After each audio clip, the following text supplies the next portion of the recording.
Excited. Here we go. We got Dr. Aaron Chapa here in studio. So if you're just tuning in, then you are in for a treat. If this is your first time or this is your, I'm going to say, 100th time listening to KHEA radio, we're going to spread some positivity. We have about 40 seconds. I think we're going to go on the FM now. But feel free to let me know what you have going on today. You know, what kind of stuff you're trying to get into. It's Tuesdays. The kids are back at school. You know, what does that mean for people and parents, Dr. Chapa? You know, I've heard some parents taking like the moms, they drop the kids off and then they go meet for coffee, or they go back to the house and they throw a little shindig. You know, like I mean, they're excited to send the kids back. For other parents, you know, it's another day in the grind. They've been working all summer trying to find little activities to entertain the kids during the summer, and now that there's a dedicated schedule, they're back to that routine again, and so It can mean a lot of things for a lot of people. I'd like to see what is going on in the world today with parents putting kids back in school. Poor kids. Poor kids. No, school's great. School's good. Here we go. We're going on the FM right now. Good morning. This is KHEA Radio, 99.5 FM. I'm excited. I got Dr. Aaron Chapa here in studio. It's 8:45 on a Tuesday, and we're going to have an awesome day. It's going to be good. I see you brought some products here. I did. And the reason I brought these is because the last 5 patients that I saw yesterday were walk-in patients that had to squeeze in, dealing with some sort of stomach bug and, common, back-to-school cold. And so I, decided to kind of switch our gear a little bit on everybody, only because the immune system is so important for people getting off in the school season right. I mean, the kids are bringing home bugs and viruses, and we're starting to already see that. It's a little earlier than I thought it would be. I thought it would hit like in another couple weeks. But, we're seeing people coming in with fevers and chills and stomach viruses and vomiting and diarrhea and belly pain, and some of it's legitimate, and I know some of it might be little Johnny just not wanting to go to school today, but in a lot of respects, there is an immune burden that kids, when they get together and we kind of sequester them in the school room, the classroom, they for some reason or another they start spreading germs that they hadn't been spreading when they've been outside playing. As much they're in the confined space, they're not drinking enough water, whatever the issue is, and I think it contributes to a lot of the diet that they have at schools, as well as the lack of water intake these kids are drinking, and then of course I want to intervene. I want to give people and parents tools to help them through the initiation of any ailments or illnesses that might try to come creeping through their homes. Was that you, Dr. Chopper, or were you little Johnny that was saying, hey, I don't feel good, even though you felt perfectly fine? No. I see. For me, I was pretty hardcore. I was pretty dedicated in school. I enjoyed going, but I remember first grade in PE. I went to a private kindergarten school, so my first year in public school in first grade, they kept talking about this PE, and they talked about this mean coach and that he would whip people. So I thought, whip people? Yeah, well, like he had a big stick, like he was paddling. Like back in the day. Yeah. And so I'm thinking to myself, I'm like, oh my gosh, what is PE? I don't want to go to PE, because I'm going to get a paddling. That's what I thought. I thought that was a part of your. I thought that was a part of the paddling everything. PE. Physical, and I was like, I don't want to go to PE. I was afraid of PE, and they said it's time to go to PE. And it turned out to be something fun, and I was like relieved. But I'm pretty sure that was the most anxious part of my elementary school years, is thought about getting a paddling for going to school. I'm like, why'd my parents send me to this place? Yeah. Well, back then things were different. Like I remember, and I'm not sure how schools run now, but principals used to paddle. I'm pretty sure they didn't even have to ask for permission. But it's good to run those things by parents now. Oh, I think it's an absolute must these days. I mean, you're not going to get away with it. But I know that a lot of people don't realize that there are options to being sick, and I'm always out to try to find a solution, because the more you use antibiotics, the more you use inhalers, and the more you use steroids, it takes a toll, a negative toll on the body's chemistry. And I look at antibiotics like 9 lives of a cat. They only work so many times before they stop working. And they feed the bacteria and teach the bacteria. Well, do you think a bacteria wants to die? I'm going to say no. Yeah. I mean, they don't want to die any more than you want to die. Mm-hmm. And so the bacteria start to figure out strategic means to deal with the antibiotics, the antimicrobial soaps that we're lathering up our hands with every day. Like, we're so like terrified of germs that, you know, we're creating a superbug, and they call that MRSA. That is actually a real, you know, thing where the bug does not respond to antibiotics anymore because antibiotics are in our food. Like, if you're drinking milk products, for example, there's antibiotics in your food. But most of the time people don't even know the amount of sterilization that's in their processed fake food that they're consuming that we call food because it's edible, right? And a lot of times that's where the health journey begins, is just through a conscious awareness. Like, I have to lift it. I got to, you know, get the blinders off. And so people need to know that there's a better solution to antibiotics. And I mean, because we're to synergize with these bugs. These bugs can be a benefit to us. And the Bible talks about we are to subdue the creepy, crawly things. And we are to, you know, snap these guys into action so that they work for us, not against us. And the more we utilize antibiotics as our means of fixing a condition that could be either run its own course or that we support the body's natural defenses and give the body a fighting chance to go figure the bug out on its own, because the only organism that can fight off MRSA is your own body. You know, you mentioned something about antibacterial soap and, you know, bacteria doesn't want to die. Do you use antibacterial soap, or like what kind of stuff do you use to wash your hands? Yeah, so I mean, I use a lot of times water. I mean, assuming my hands aren't, you know, filthy, and I do use some soaps, but typically these are more of like your natural organic soaps that don't have a lot of the antimicrobial constituents in it. I use a lot of essential oils because the oils they can kind of cut down the bacteria on the body. On the things that I deal with people, for example, hands-on with folks. Yeah. But not necessarily like scrubbing the good bugs off of my hands that are helping me. It's like weeding all the time, right? So I use oils throughout the day to help, you know, neutralize the bug content, but not sterilize day in and day out. So I don't use antimicrobial like little squirties. I mean, I'm amazed that, I mean, that's like today's thing, you know, is to put your hand under the little antimicrobial thing and rub them together. And those are chemicals that you're putting in your body, not just the antimicrobial. I mean, think about it. I mean, nobody wants dry hands, cracked hands. They don't want, you know, their fingernails, you know, getting all wobbly and wavy and thank you, and spotty. And yet we're putting corrosive substances on our hands. You know, we rub our bodies with, you know, soaps that are very strong corrosive agents. So you need to find soaps that aren't necessarily going to kill like every little thing under the sun. You want something that just cleans the funk off of it. Kind of kills it. It's funny whenever you think about it, but yeah, some of that stuff is good and it's serving a purpose, I would assume. Right. And then and what's wrong with just a good old scrubbing? I mean, why can't you just take a wet rag and hot water and scrub yourself? You know what I mean?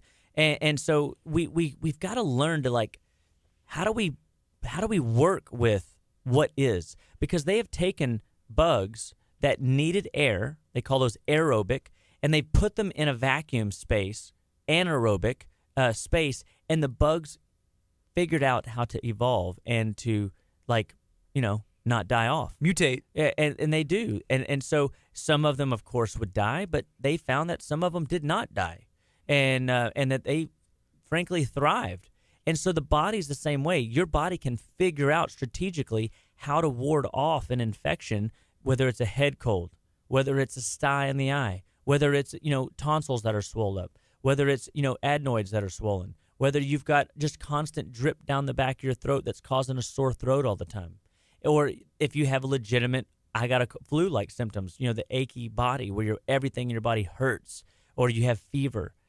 These are all telltale signs, check engine lights, that stuff is needing to be supported. And if we can get the body the tools that it needs, it will ward off most anything that we come in contact with, because that's what a healthy body does. Mm-hmm. We shouldn't have to drop atomic bombs on ourselves, and that's what antibiotics and antimicrobials are doing. And so we have some cool soaps at the office as well. But I mean, you could even support some of these local farmers markets and find people that make their own soaps. And assuming that it's not like just pure lye or something like that, you can find some good quality soaps that aren't going to kill off everything. Yeah. If you're watching on Facebook, maybe you're watching on 46, or listening on your car radio, but either way, hey, invite a friend. If you're watching on social media, share this video out. Hit the share button. It's easy. If you have any questions and you want to know, like, hey, what can I do to make sure my kids are in the best space to not get sick? Because, hey, if you're going back to school, even if you're homeschooled, when you do like a group co-op or something like that, just being around other kids, there's a lot of germs that, begin to fly around. And, my son, he's starting this second week of school, and so far so good. Nobody's come home sick. So that's good for me. And I'm just trying to make sure that I listen to what Dr. Chapa says, and it's been working so far. And think about it. As you send your kid out in the morning, like, what are some simple, practical things that we can do? Make sure that he got or she got plenty of water before they went out the door, because I do find, and it drives me bananas, because water is the simplest of tools to use in good quality health, and yet we don't consume near enough.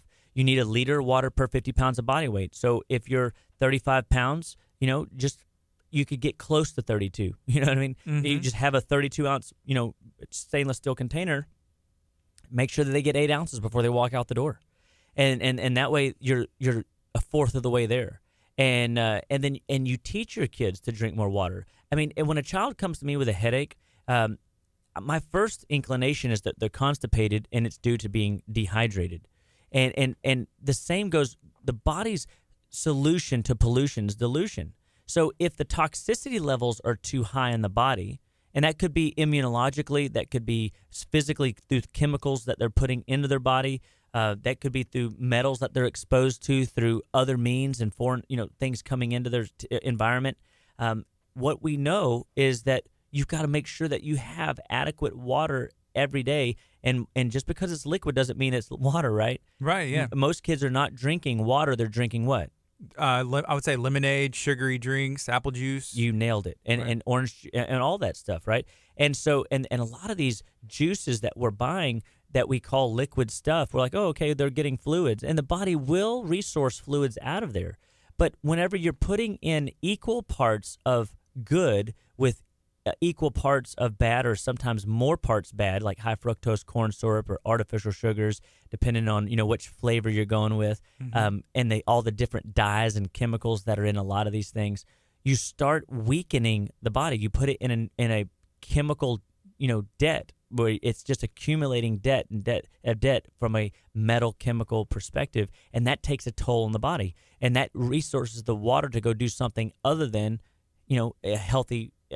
Doing something healthy in the body. So if you put adequate water in the body in the day, you will flush the body of needed toxins to get rid of, and it'll help the body, get a move on. It starts your day right. And so we always want to start your day right by getting your morning right.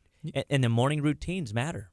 A lot of people will say, I don't like water. I just don't like the taste. It tastes like nothing. And we've shared some ways that you've recommended about like spicing that up. And then Ashley on our Facebook stream mentioned something about a 21-day water challenge. That's right. So we've been doing a 21-day water challenge, and we've been learning about different ways that water can influence and help your body. And the simple cleansing of the tissues is amazing. You should be, if a female, 57 to 60% water inside the cell, and a male between 60 and 63% inside the cell. And we have a test in our office that measures this percentage and helps you see where your water concentration levels are at. And if you're low, Like I had a gal come in yesterday and she goes, I drink a gallon of water a day. I know I'm not dehydrated. Except she said, if I miss a gallon, I am thirsty beyond measure, which means she's dehydrated. And how is she dehydrated? And that's what this test can show us. Your mineral concentration is low. Without healthy minerals in your diet or in your supplementation, then you're missing the electrical energizer bunny of the cell. The cells need minerals to keep the inside of the cell healthy versus the outside of the cell healthy. And so we want to make certain that the cells have adequate minerals. And in order to have mineral conversation, you have to have to have a healthy cell. You have to have a healthy fatty layer, which is this outside of each cell in your body has a bilayer of fat. And this is where the conversation of healthy fats come in. You've got to get healthy fats in there to make sure that the cell can recognize the outside versus the inside.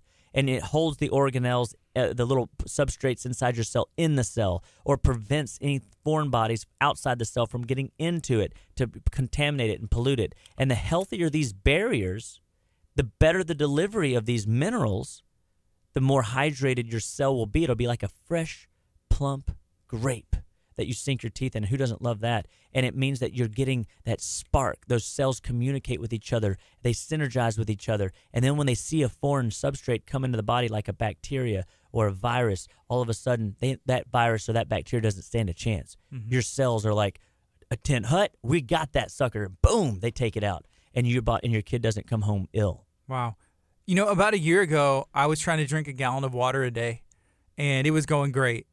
But like you mentioned, I guess that the lady, like whenever you didn't get that full gallon, I was just thirsty. And it was just more of it felt like a hassle, honestly. It's like, oh my gosh, I got to carry around this gallon jug. And if I don't get it, it just ruins my day. Like my mouth is dry. Everything just feels off. And you have to wonder though, is that because there is something wrong with your body or that your body needed that much water? I think it really comes down to we need more minerals than we realize. And, we've talked about this on previous shows before, but the with the mineral concentration as low as it is, there's a great book that you can learn about a lot of this stuff by Bernard Jensen called The Empty Harvest. And The Empty Harvest, in the first 45 pages, you'll go, I got it, and it talks about the mineral depletion situation because of a lack of crop rotation, a lack of variety in the farming methods of our world.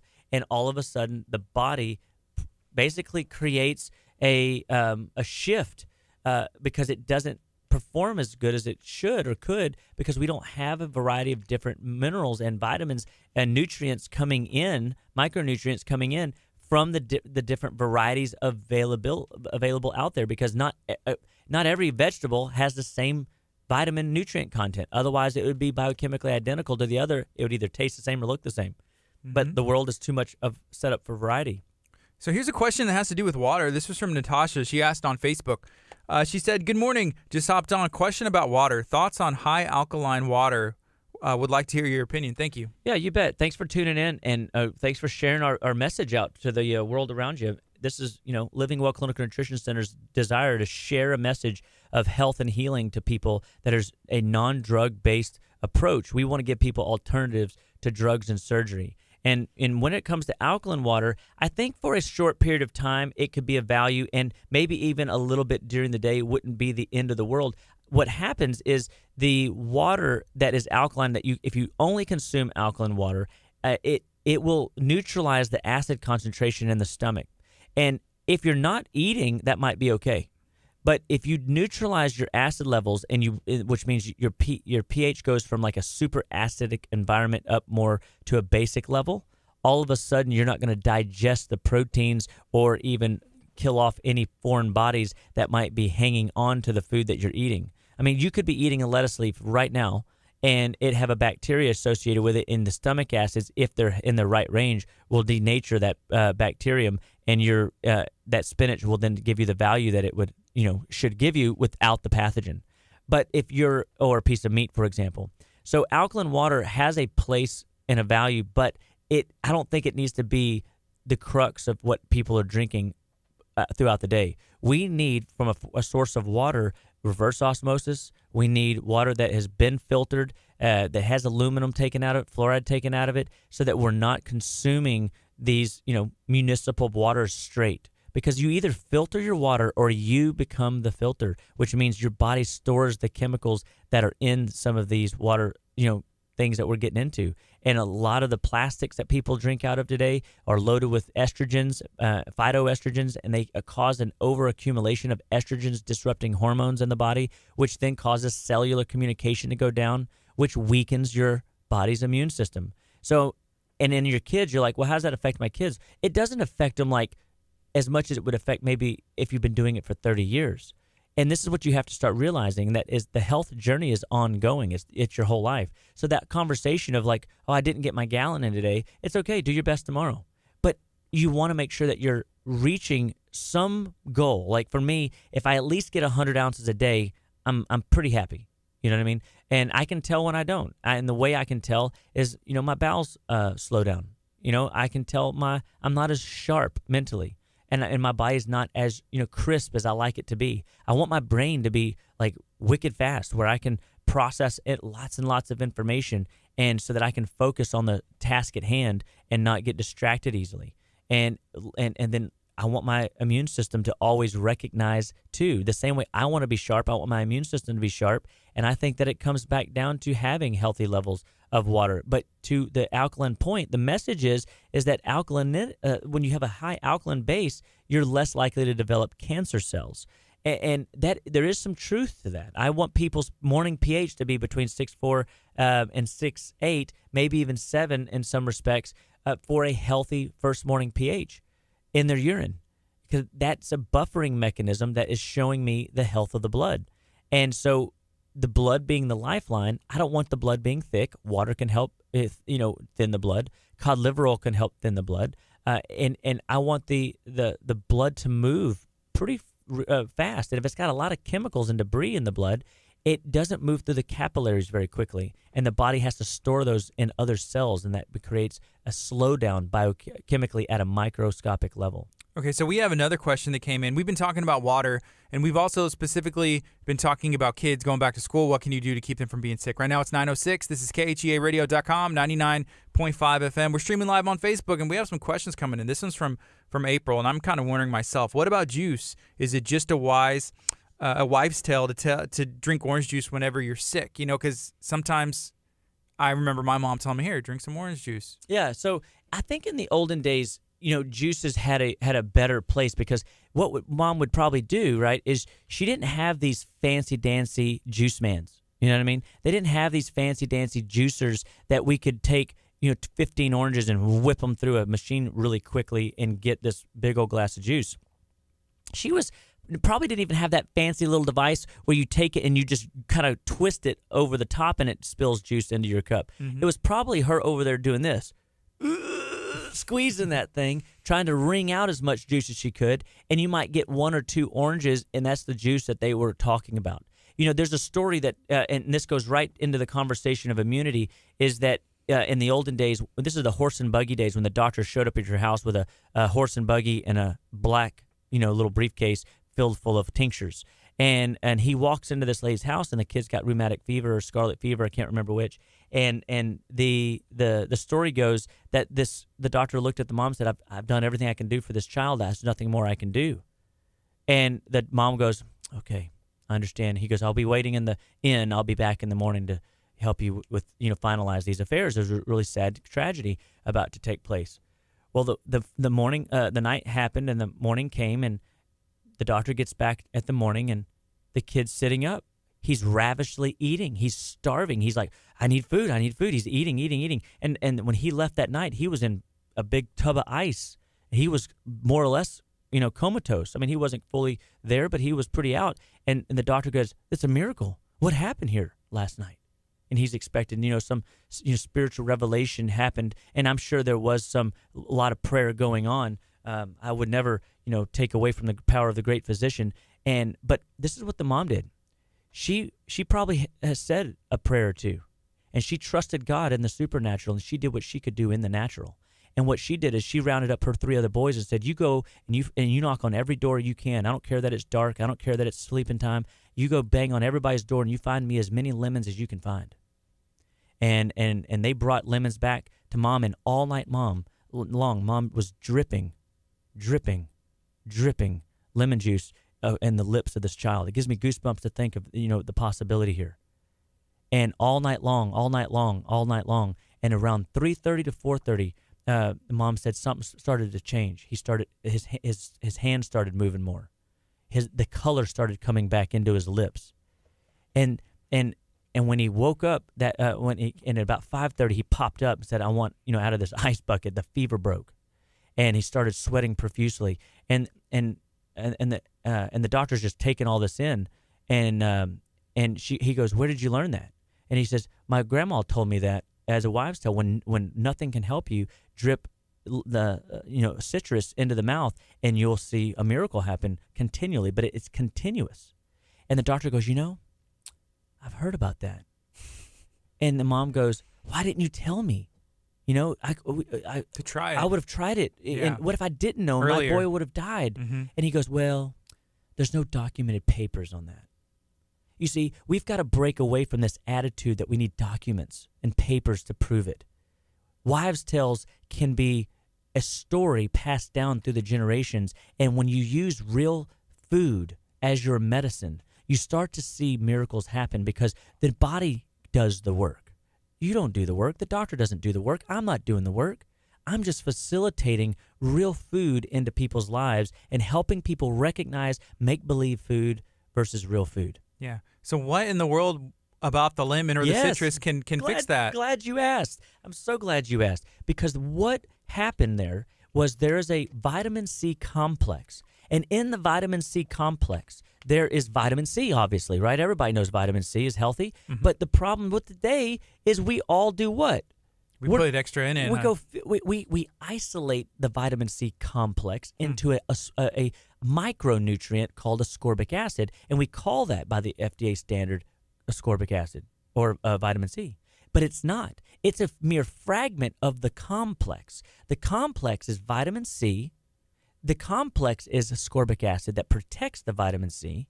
The complex is the tyrosinase enzymes that help mobilize the vitamin C, the bioflavonoids and the cofactors that are present in the complex that supports the foundational immune abilities of the vitamin C in action.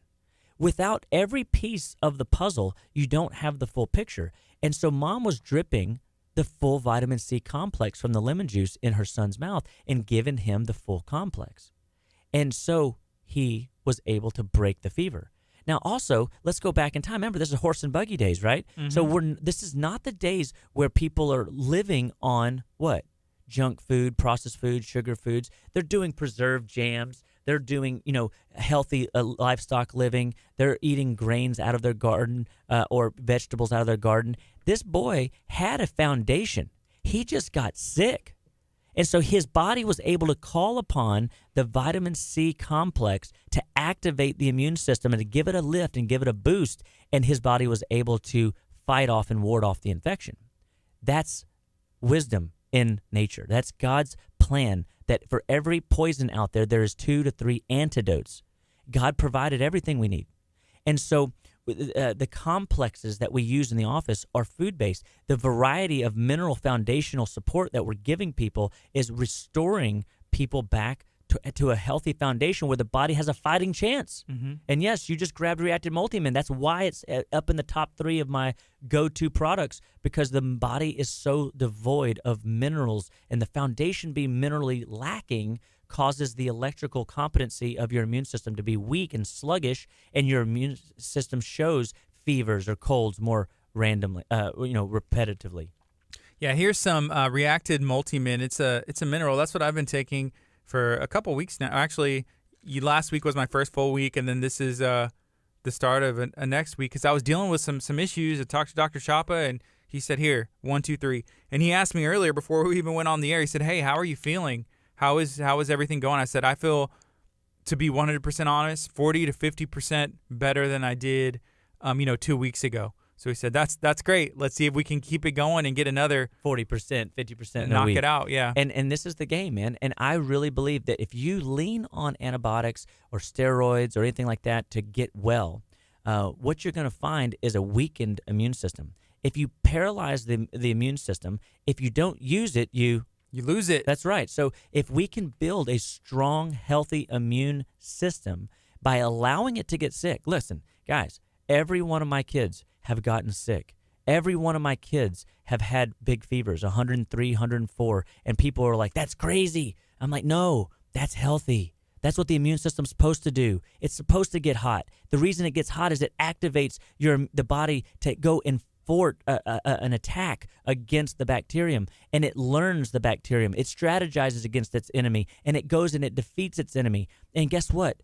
They've only had that happen. Like I think Kinley had it once at 4 and has never been that high again. It might have gotten to 101, 102. My son got it when he was 3.5, and I expected it in my 7-year-old currently and my 3-year-old. They haven't got it yet. And I think as my wife and I have gotten healthier over the years, we have made healthier children. Maybe their immune systems, because the longer we don't use medications for anything, the more my children's immune systems grow and develop and become hardy and strong. And that's what I'm trying to help people see. You've got to go through that painful state. Watching your kids suffer with 104 fever and you don't know exactly what to do with them. Man, throw them in a bath. Do what this lady's talking about. Michelle, thank you for the onion trick. When you put an onion in the room and it sucks all the bacteria out of the room. I mean, these are ways, guys. And and although wives' tales, and although no documented papers on that, it doesn't mean that it doesn't work. I've been around this work too long to underestimate what I don't know what I don't know. So should we not be eating onions? Like if it's sucking bacteria out of the room, or is it good bacteria, or what's going on? It neutralizes. It's like kind of like a baking soda, Arm & Hammer baking soda or something. You open the thing and it absorbs. It's what's called an adsorbent. No, there's nutrients in onions. I mean, an onion can be lymphatically draining to the body. So you can put it in your body and it can activate your lymphatics to drain. That's why you eat onions and people kind of smell. Yeah, I got some for lunch, and people, they've been avoiding me. I've been eating onions the past couple weeks, actually, just with my meal. Sauteed, it's delicious, but the same with garlic, right? When you eat these foods, you should be able to. They infiltrate your cells very quickly, because remember, blood flow is moving all throughout all aspects of your tissues from head to toe in seconds once it gets in your body. That's how nitroglycerin works so fast for a heart attack victim. You put it under the tongue and boom, it's in there. And you get the response that they're looking for. Well, why would that be any doubt from any other food source? Your body sees the nutrition coming in, so it mobilizes an attack. Because even when you're deficient, your body still has a reserve, right? And the reserve is released when the body senses more is on the way. So just you putting it and chewing it in your mouth starts to mobilize nutritional reserves to be released to go ahead and thwart the attack and get this game going. And so we want to get the body involved in the process. So one of the some of the things that I brought to the office today, or from my office today, is one of my very favorite products, and I have 2 versions of it. It's called Congaplex and Chewable Congaplex for the little kids. And the reason for these is because these guys should be in every medicine chest across the country. And what's in there is the whole vitamin C complex, the vitamin A complex. And it stimulates secretory IgA, the mucous membrane support from your sinus cavities all the way through your digestive tract. And it helps to get rid of or protect and lubricate the intestines and make sure that your body is producing healthy mucous membranes as a means of protection and a digestive absorption capacity increase. And so I have a chewable version for kids and a swallowing version for adults. And inside here, there's also calcium lactate, which is extraordinarily powerful when you're dealing with infections, fevers. And it's one of the body's number 1 tools when we need to mobilize an attack immunologically. And then it's also got a product in it called Thymex. Thymex stimulates the T cells to produce more white blood cells in the body. So I'm literally helping the troops be called forward and add more troops to the line so that you've got a better defense against the enemy. And then it's got this great stuff called ribonucleic acid in it, which is basically RNA. It's the stuff, transcription factors that's inside the cell in the nucleus where your body can replicate a communicative attack, from a cellular level and from a brain level, getting the brain involved in strategizing this process that we want to fight off. And I don't know how I'd practice without this stuff. It works so well, so often that I'm like, when you're sick, 555, when in doubt, congoplex it out. I mean, it works so well. I mean, and so you can't hurt yourself with this stuff, and it's safe for kids, it's safe for adults. And I mean, my kids will chew up 5 and 6 of these things at a time. And so at Halloween and stuff, when there's a lot of candy around, they'll have like a handful of candy in one hand and a handful of congoplex in the other. They'll be eating some candy and eating some congoplex. One for one, yeah. And the reason for that is because I'm trying to like let them have a little bit of their cake and so to speak and eat it too, still. And be a kid and not be so restrictive and be that guy that is like closet my family and not letting them participate in the the crazy of the world but teaching them that these are sometimes foods. Yeah. But the nutrition is all the time foods. You want supplements, buddy? I'll give you as many as you can take. People go, you're not going to overdose them. Are you worried about overdosing them? No, I'm not overdosing. I assure you, they get enough junk from other sources. I'm more concerned about them getting overdosed on sugar when they go to church than whenever they come to my house eating a handful of pills. There's just what I mean. I'm trying to do damage control over here. You know what I mean? Yeah. So here's a question on the stream. I'm sorry. This is from April. She was asking about, hey, there's a lot of different vitamins and supplements out there. What kind do you take? And I know a lot of the brand uses Standard Process, right? Standard is one of my favorites. They've been around almost 100 years, and I feel like they really set the premise and the gold standard on whole food living and whole food nutrition. And I've just really used their products, and they fail me rarely. And so I'm really thankful to have them in my arsenal because they always do a good job and they always do what I want them to do. And so when I use stuff, I have about 15 different immune products in the office from different sources and whatnot because some people are vegetarian, some people are can't do this or can't do that. So I try to find solutions that accommodate everybody's need. Because there's nothing cookie cutter about what I do. So I mean, I couldn't bring everything into the office from my office today for immune, but I use products that are only sold through clinicians, and I use these products primarily because they do what they're supposed to do. If not, I don't buy it. So the product is not going to be tainted, because of money or other means. A lot of these products are grown from seed, from soil seed to the product that is in the bottle, and they are true foods, that are coming at you. And I'm very picky about the products that come into my office. And the reason I'm picky about these products is because I want a result. You need a result. And a lot of times you can go to these, commercial stores and pick up stuff that are good, but they're not great. A lot of times you can go to these super commercial stores and they're not so good, and really and truly what you're buying isn't always what you hoped it to be. And good marketing, as usual, is what is really driving the market. And so my job is to make sure that if I'm over here promoting something to the masses, I want to make sure that I, feel very confident and comfortable. And people say, "Oh, I tried Whole Foods, I tried this, I tried that, it didn't work." Well, no difference in me taking a pin right now and dropping it. It's going to fall at 9.8 meters per second squared. I can't stop it. And you can't argue with nutritional laws either. It always works. The difference is, like I was trying to allude to with that boy in the 19 whatevers, early century there, he was in a state where he had a foundational base. So if you don't have a foundational base, then I fast forward to if your child is suffering and goes through an infection, I promise you the first time it's going to be a little bumpy. But that's why I want you to use Living Well Clinical Nutrition Center. We will coach you. We will guide you. We'll walk with you hand in hand and through the process. And Lord knows, I know it's scary. I've seen my kid limp on the couch, and all I could do is read books to him and pump herbs into him and get water in him. And I look at him in the eye and say, "Look, this stuff's going to taste terrible, but you're taking it. I'm going to get you better." And you know what? They feed on your confidence.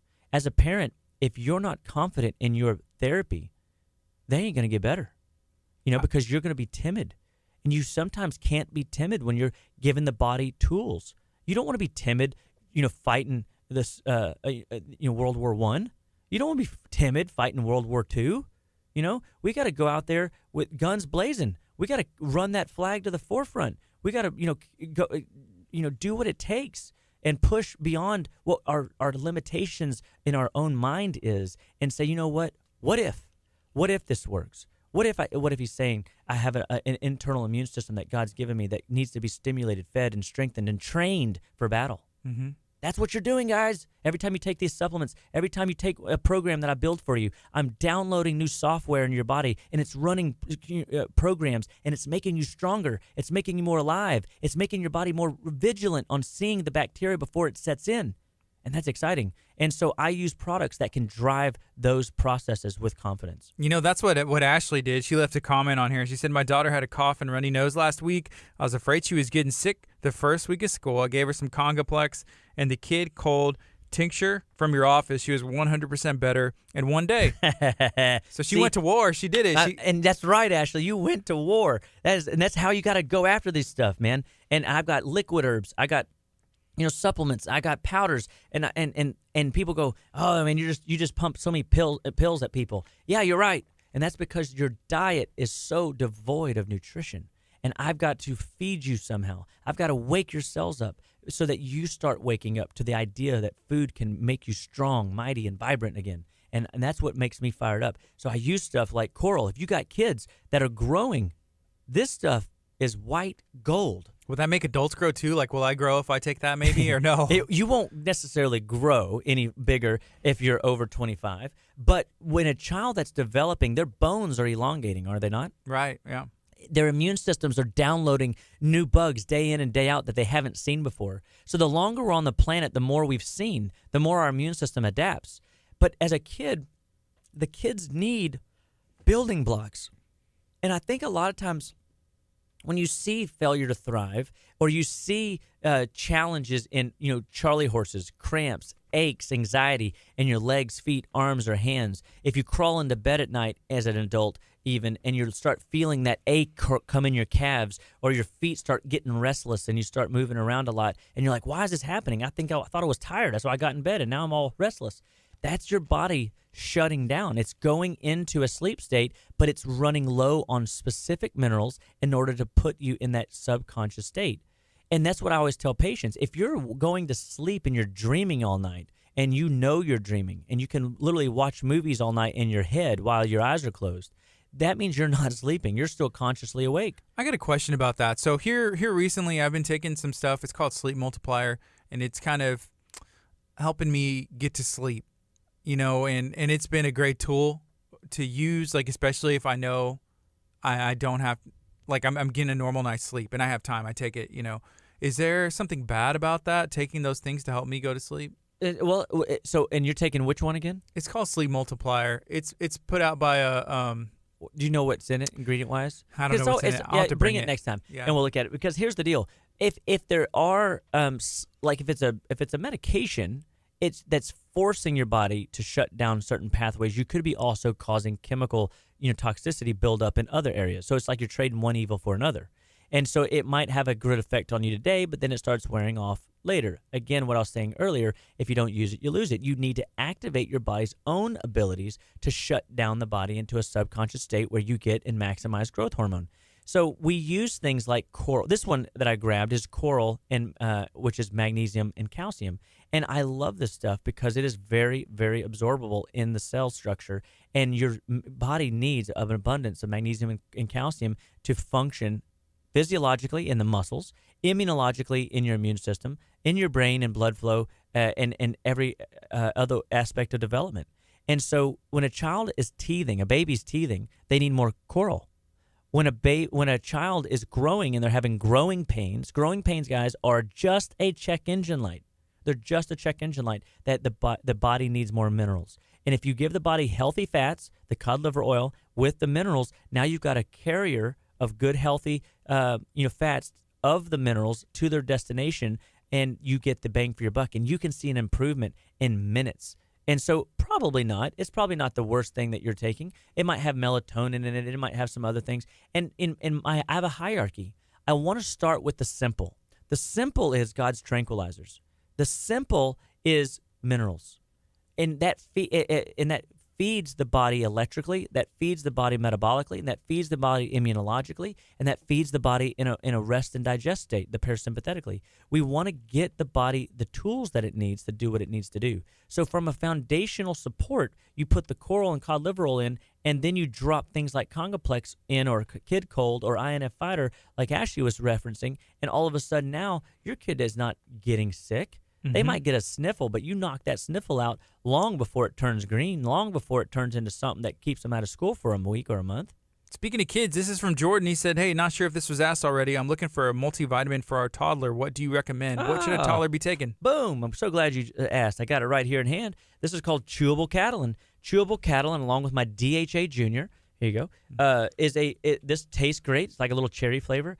And it's 200 phytonutrients and phytochemicals packed in a little pill count. And when you look at the ingredients, you're going to be so surprised. There's not a lot of vitamin C. There's not a lot of vitamins in it in the supplemental facts. You have to look into the proprietary blend and see all the things that are in there. And you go, wow, there's nutrients in the vital organs. There's nutrients in the foods that they put in this stuff. And then you start realizing, okay, they're giving me more than what the FDA requires on a supplement fact chart.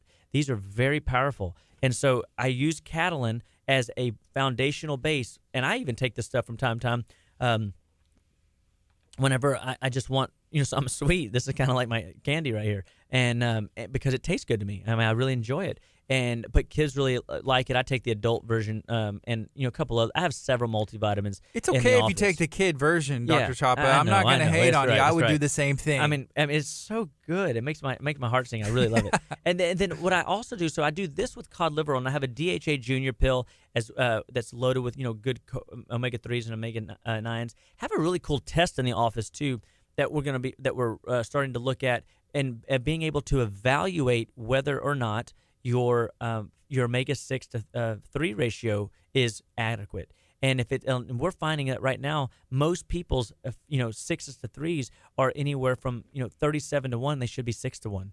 And so people are really inflamed. And that's all that means, is when the ratio is off, you're inflamed. And more people are inflamed. And the inflammation is just a sign of nutritional deficiencies. It's a sign of subclinical infections lingering in the body, just back there robbing Peter and not paying Paul. And so, I mean, everybody's going broke there. And so when you put good nutrition in to your baby, your toddler, you've got tools in their tool bag. And then I like to drop in the Congoplex because it does have that extra calcium, magnesium. It does have the thymus immune support. It does have the vitamin A and the C that strengthen the gut lining and those mucous membranes. It does have the brain support in it. I mean, and so now you've got Catalin chewable, Congoplex chewable, and DHA. Man, I don't know what else you could do that would be better. And again, we have liquid versions for kids that can't do chewables. We that just for whatever reason don't like this. And we have these varieties again because everybody's a little different. And we recognize that everybody's on their journey. Mom and dad are picky, kids are picky.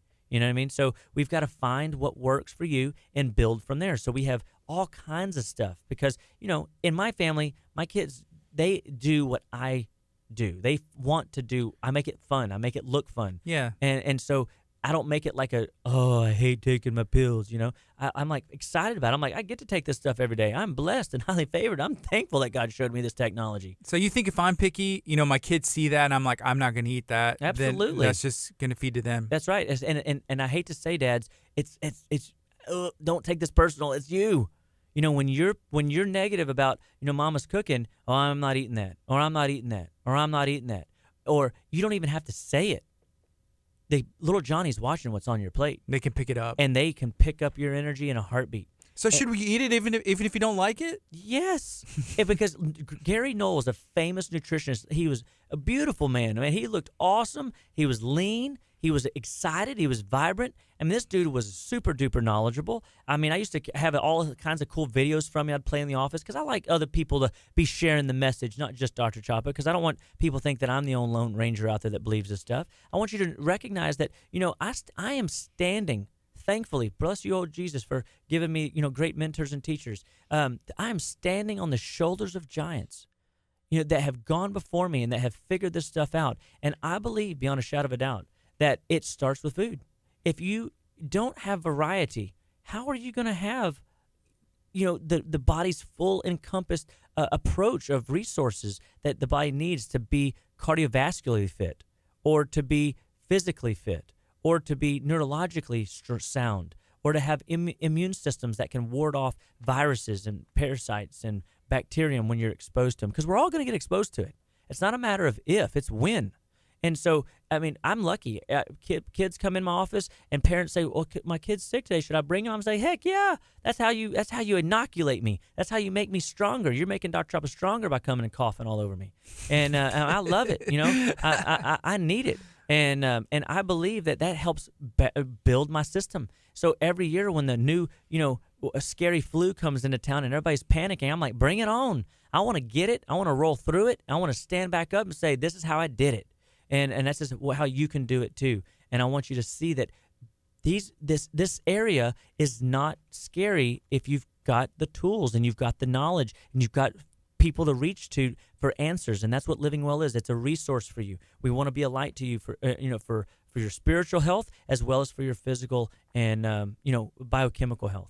Dr. Chapa, is it fair to say that you are living your life as one giant science experiment? Yes, one after another. It's absolutely. just an experiment, seeing what happens. And that's right. And thankfully, I'm not just aimlessly experimenting. There is rhyme and there is reason. There is people that have inspired me and have lit me up and shown me this is how they are inspiring their people. They've gone before me, and every day I listen to these guys talk. Every day, I'm pushing myself to be better and to grow better and to acknowledge that, the Lord giveth, the Lord taketh away. I know that there's seasons of life, and sometimes we're in a good season, sometimes we're not in such a good season, but I know beyond a shadow of a doubt that, the Lord's got me. And he's leading me, and he's testing. He's allowing me to go through the test so that I can figure out, what I'm made of, and I can build my faith in Him and know that the tools that I have been given are tools that I get to share. And believe you me, to much is given, much is required. To much is given, much is asked. Mm-hmm. And so there's a lot of responsibility for me to get on the air and start talking, shop about all this stuff with the confidence that I have. Just because you try and it doesn't work for you doesn't mean it didn't work for you. It just means that you might not have dosed efficiently. Some people get into, homeopathics. I think people today really are terrified of it because we are afraid of what we don't know or truly understand, and they don't dose enough. If you take a water pistol to a forest fire, you're not going to be very effective. If you take a water pistol, low dose of nutrients to a raging infection like MRSA, or strep or staph, or mono, you know what I mean? You're not going to be very effective. You might have to dose every 20, 30 minutes. And this goes against everything that we are designed to do. We want one-a-days. We want to just do it. We want multivitamin. Yeah, we want the megaplex. You know what I mean? Something that can one hit wonder, one trick pony. And I'm sorry, guys, it doesn't exist. If it did, what would be I wouldn't be on the air. The industry alone, alternative medicine, would not be $1 trillion industry. And there is a need. And people are looking, and I want to be somebody that is sought after. I want people to see me today and to see me 15 years from now and say, wow, that guy, he is still as crazy and excitable as he was 15 years ago. And I've been doing this stuff since I've been 15 years old. And I wasn't very good then. I didn't really know what I was doing, but I got started. So if you're there and today's your first day, if today's the day that you start eating an apple a day, if today's the day you start walking a block and getting healthy physically, if today's the day that you stop sitting on that couch and you move around your living room a little bit and you start grooving and you start, I'm just going to do joint mobility exercise. I'm going to just start wiggling my hips.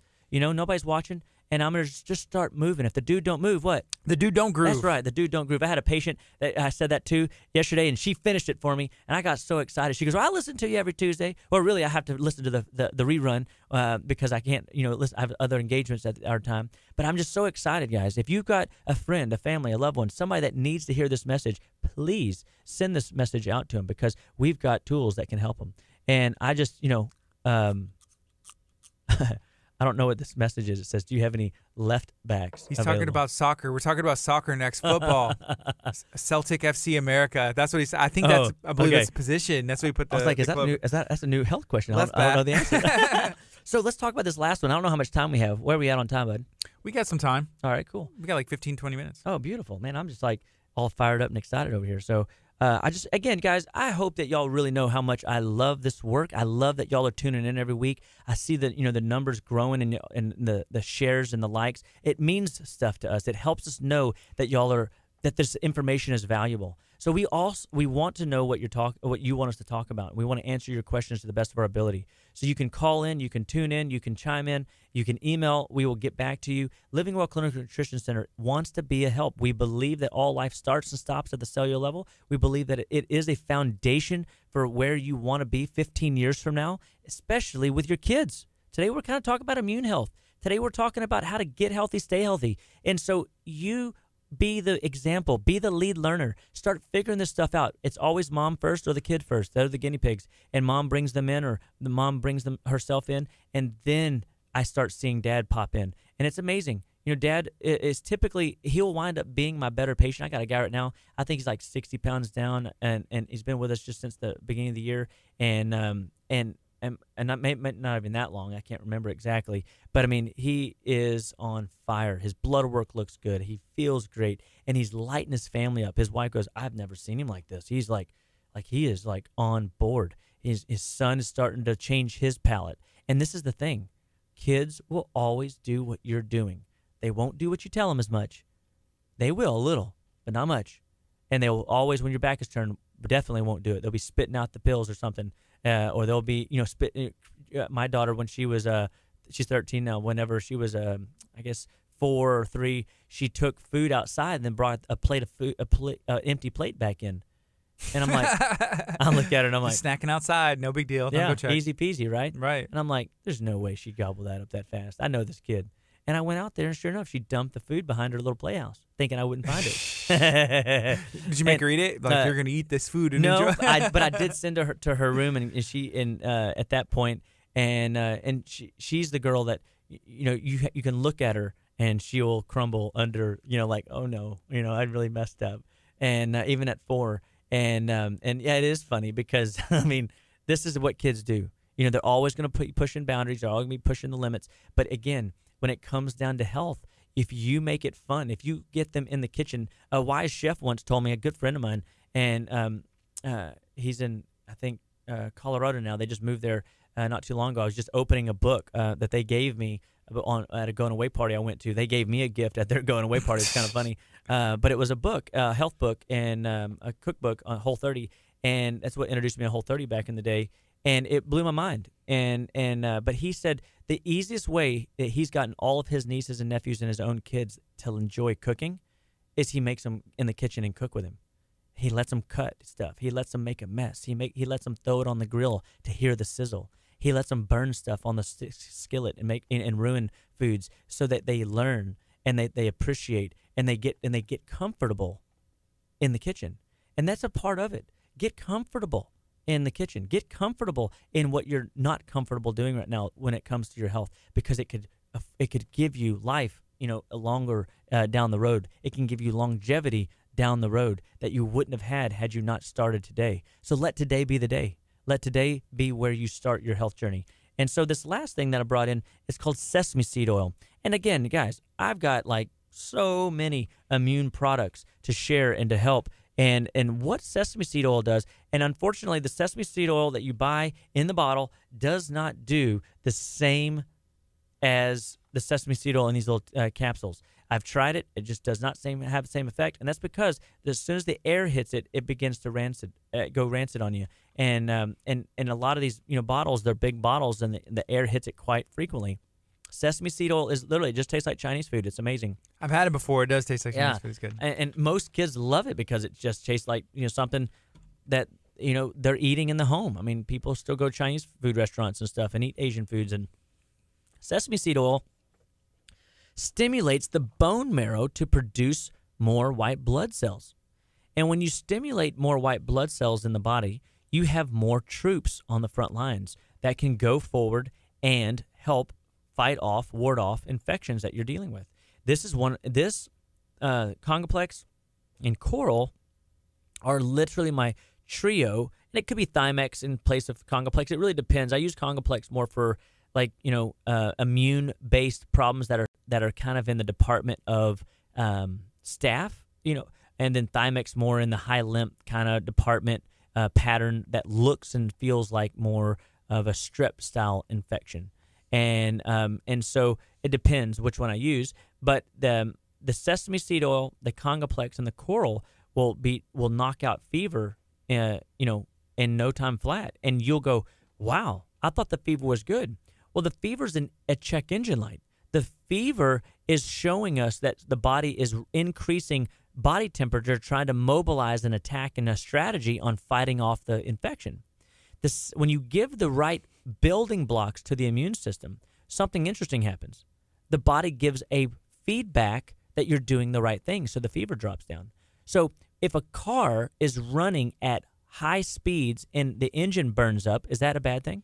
I'm gonna say yes. Yeah, that's real bad. I saw this last week on the freeway. He was on the northbound side of 45, and he was on the side of the road, and his car was smoking. And I was like, man, that really is terrible, because it was just pouring out the front.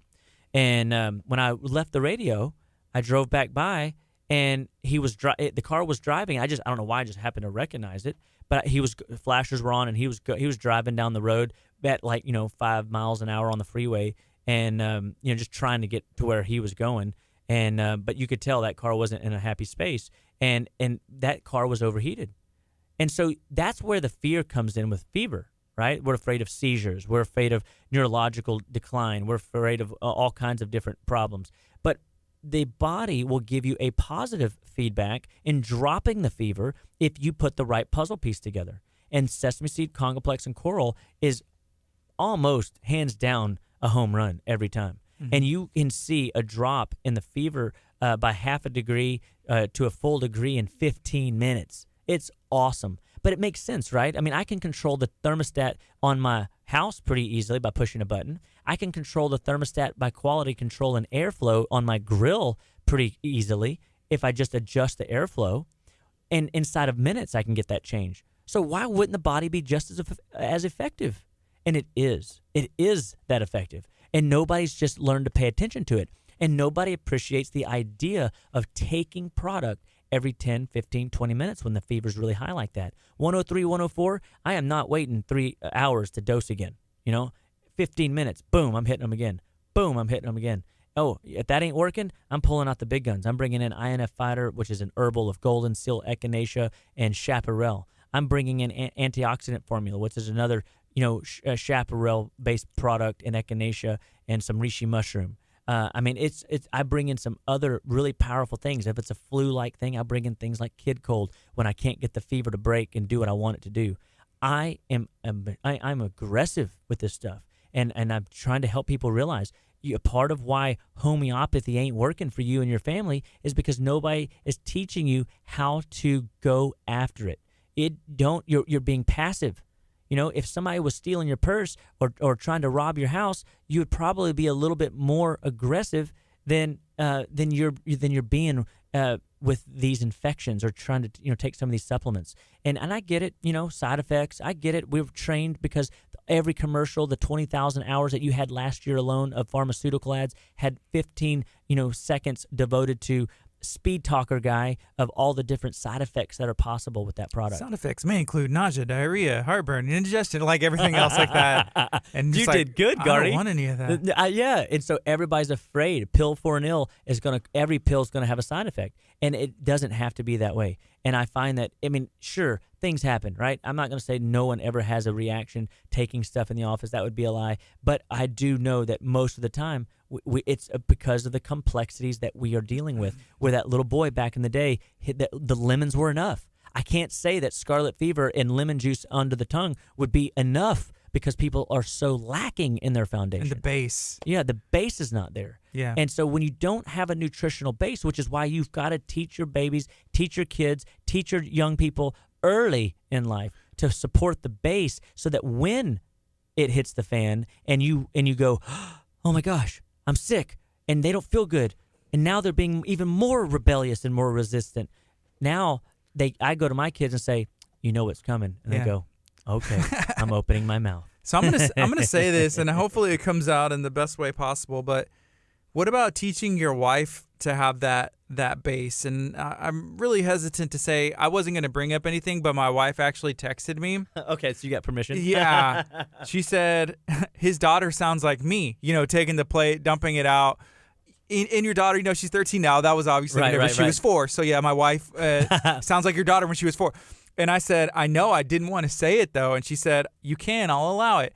So whenever it comes to like our house, like I like to, I feel like me and you are alike, and everybody's alike and different. But if you put something in front of me and told me to eat this is what's going to make you good. This is what's going to make you healthy. And it was a piece of cardboard, and I knew it would get me to where I want to be and where I need to be, I would eat it. Yeah, absolutely. I would eat it. And if it worked, I'm like, hey, I feel great. This works.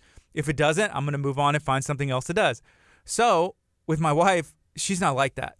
No, she's like, I want the pizza, I want this. And I'm like, well, this is like a healthier, or we can make it at home. It's like, no, and so, so with the kids, they see that, and she'll do good, at times. And we've been eating a lot at home because I've been cooking a lot, like a ton. Like I would say about 2.5 months. Like last night she was like, you've been cooking for 3 months. I want to go out to eat. I want to go to this pizza place and where everybody gets to create their own. So it was a thing, right? But I was like, I have these goals in my head, and I'm just trying to think what's good. Like, what if we go to the grocery store and just get stuff and we can make pizzas, so that way we know, and it's an experience and the kids will do it. But yeah. So it's always a thing, trying to make sure everybody's on the same page. And it is. And I think that it comes down to everybody has their dogmatic position, right? Your dogmatic position, my dogmatic position is, if you can show me, if you can teach me, if you can help me understand the rationale for what we're about to embark on and why this way of doing it is going to help me, I'm in. I'll do it. I'm easily convinced that way because I can, like you, be my own guinea pig and I can get after it. So model and message, right? So we have to model the message in order to get the message to our family. But we can't, and this is sad, everybody's heard the little fable tale about trying to change the world and it was too big. Trying to change the country and it was too big. Trying to change, the city, but it was too big. Trying to change the family, but it was too hard, too big of a task. And by the end of your life, you realize, man, if I would have just changed myself, I would have changed my family.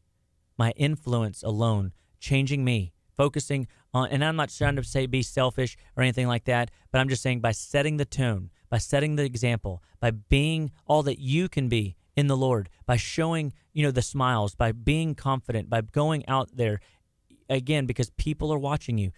Everyone that is hearing my voice right now, you have a circle of influence, whether you want to have or not. People are looking to you. They are wanting, direction from you. And so it takes you recognizing that you're a mover and a shaker, whether you want to be or not. And so you're either shaking people, towards I don't want to say a low quality of life, but more of a mediocrity style of thinking, or you're pushing people beyond their limits and outside their comfort zone, and they're always expanding their boundaries, like Jabez. He wanted his boundaries expanded, and God answered his prayer by expanding that boundary. And I think it just comes to, what do you want? What do you want your family's health to look like 15 years from now, 35 years from now, 100 years from now? What do you want the 500-year plan to look like? People go, 500 years? I'm going to be dead in 500 years. Nobody will even know my name in 500 years. You're right. So you better make every day count. You better make this life count because it's just here today, gone tomorrow. It's in a blink of an eye. And guess what? Your influence could set the tone that changes generationally. Does it mean you can never have pizza? No. It just means that you've got to be more like you said, hey, one time in 3 months at a pizza joint?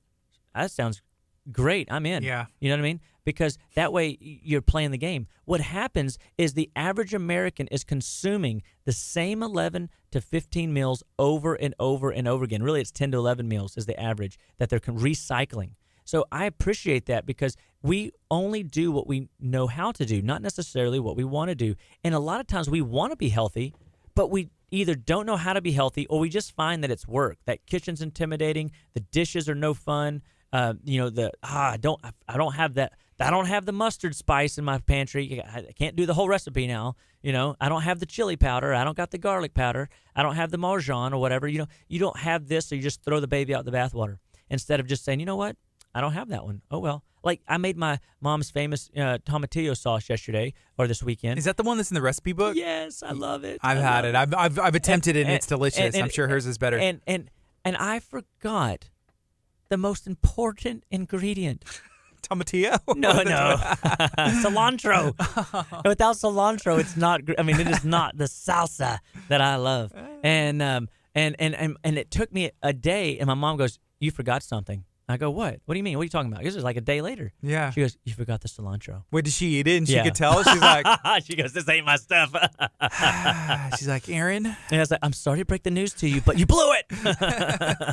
No, but this is the thing. But you know what was neat about it? In the Whole30 book, it's got all these different like homemade mayonnaises, right?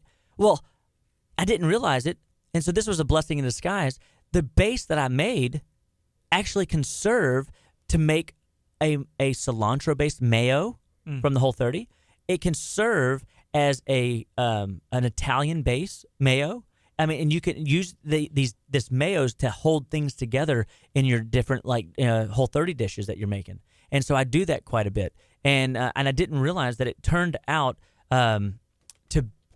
it didn't turn out like what I thought, but I found a way to leverage that concept. So I don't always have to maybe add the cilantro. Maybe I can use that as my foundation, and I can add little things to it to make it fun. And so that's how you make cooking fun. Is you just got to get in there, and you've got to make time for it. So Get the kids involved. You've got to get the family involved. Make them clean the kitchen with you. Make them, load the table and set the table. Remember, right now, there's like an epidemic of nobody sitting around a table having a family conversation. And then when we do have the family conversation, and we're guilty of it too, we tell our kids to, hey, put the electronics up. And, and then my wife tells me, all right, you too, Dad, put your phone away. You've worked long enough. And we're all guilty of this thing, man. So, and I get it. So I just share this with you guys that we've got to get in the kitchen and start tinkering around. And so, my encouragement to anybody that is kind of in your wife's boat, that is looking for that, dopamine rush of instant gratification through food, it's okay. We're all there. We all want to. Easy's always more fun. It really is. But we also know that we got to do more of the disciplined things more often, and use the rewarded foods, like the clever make your own pizza thing, every 90-day deal, or less often, because we just can't eat a lot of those 10 to 11 repeated processed food options and expect our health to be nourished. Yeah. Because it's not, So Miss Tina on here, she said, hey, I'm going to see Dr. Chapa on Thursday. I think she made an appointment at the office. How can somebody get a hold of you if they want to reach out and make an appointment online, or kind of get checked in maybe over the phone, or just stop in? How can they do that? Yeah, so our website is justlivewell.com, and our office is called Living Well Clinical Nutrition Center. And our phone number is 281-554-8600. And I love the idea of just sharing a health message. So wherever you are in your journey, whatever symptoms you might be dealing with, whether it's belly pain, whether it's sleep trouble, whether it's heart issues, whether you got kids that are sick. I'm just so proud of this little family that came in yesterday because their son came in and he had oozing ears and runny nose all the time. He was sick all the time, and he was 100% breastfed, so he's a little more complex, because it's really, in that case, it's not the baby's fault. It's mama's fault. I hate to say it. That came out wrong. Ouch. But it's something mama's eaten is what I meant to say, right? And so we had to address mom's diet and change mom's diet pretty aggressively. And guess what happened? The baby's bowels started moving better. The earache stopped happening. And now this kid was every week, week after week, week after week on bloody eardrums. Now clear as a bell. It's awesome to see. And it took some time. It took, almost, I'd say a month and a half to really clean up his system. And but now, boom, he is like on fire. He's doing great. He's running around the office. He's being a little kid. I don't see any issue or worry that he's not going to thrive well. And so if you've got little ones that need help, man, myself, Dr. Chapa wants to help you, third person, and Jennifer wants to be there in your corner, rooting you on. Dr. Amber's at our office can help. We all love kids. We've got families ourselves that are more than 2, so we love the idea of big families. We love chaos, so bring it on. We want you to know we can help you, and we can help you find a way to get this information into your family's hands so that you can live a better life. So give us a call, 281-554-8600. Visit our website, justlivewell.com. We got some great health information available, great health surveys available on our website. We want you to be involved. We want you to know that living well is a resource for you and your family, no matter what it is you're dealing with. And just remember, all life starts and stops at the cellular level, and nutrition is the fundamental backbone that allows your body to spiral out of control or get traction and move forward, onward, upward, goodward, and Godward. So I want you to always be moving onward, upward, goodward, and Godward. I want you to know beyond a shadow of a doubt that you can.